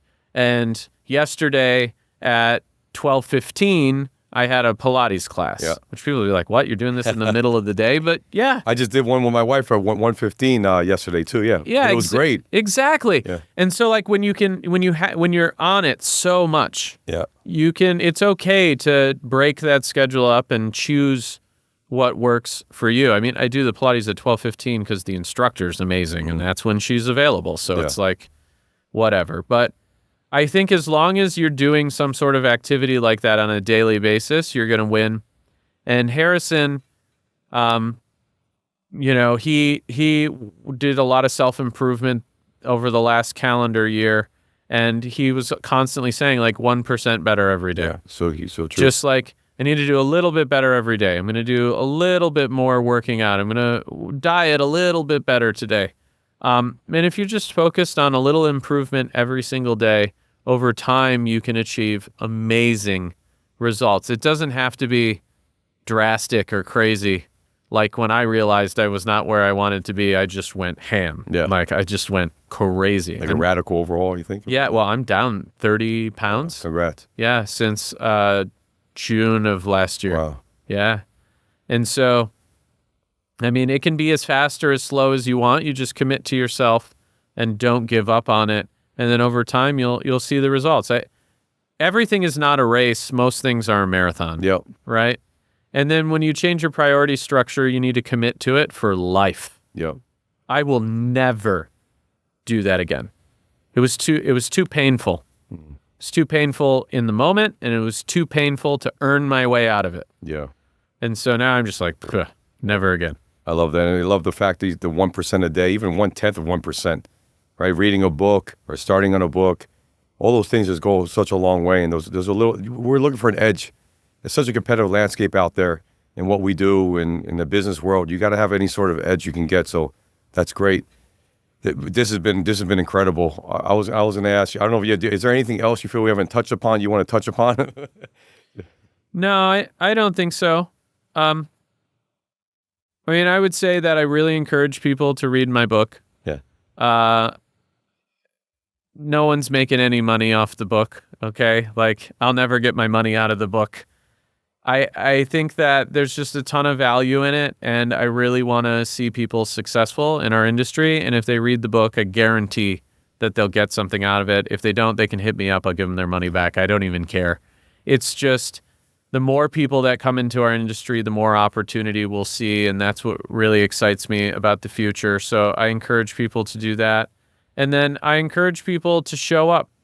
Show up to all the events, meet people, build relationships, and then not give up on their dreams. Like the people who win at business, like I said, are the ones who just simply don't give up. Yeah. And there's unlimited opportunity out there. You just have to not give up. Yeah, beautifully said. And my last question to you was going to be, what's the future hold for you? You kind of answered it right there. You know, I know you have masterminds, you have a lot of stuff. You're looking to evangelize the industry, right? Would that be your answer? How would you answer that question? What's the future hold for you and for Ringba? I mean, we've been drastically scaling our team and bringing in new key leadership. I have some new leadership that just joined in the last week. I'm very excited about. We're going to keep building on the opportunity we have and helping other companies be successful. So that's super exciting for me. I have some extremely lofty personal goals. We can talk about those off camera, but I think that anything is possible. And if you believe that it's possible, you can make it happen. And so I'm very excited about where I'm at in my career. I'm the most motivated I've ever been. And amazing. I'm just super excited about what we've accomplished to help our clients win. And I can clearly see the future of where we're headed in a really big way. And I'm very excited about that because it's going to impact so many people in a positive way. And so that's what gets me out of bed every morning is how do I impact as many people as possible in a positive way? And I find when I think that way, the best opportunities and results just literally show up at my doorstep. Yeah, you attract them, right? Rather than trying to farm, they come to you. Yeah. That's amazing. That's a testament to your, decades of doing this. You build yourself a brand and it's working. And like I said in the very beginning to the audience, success leaves clues.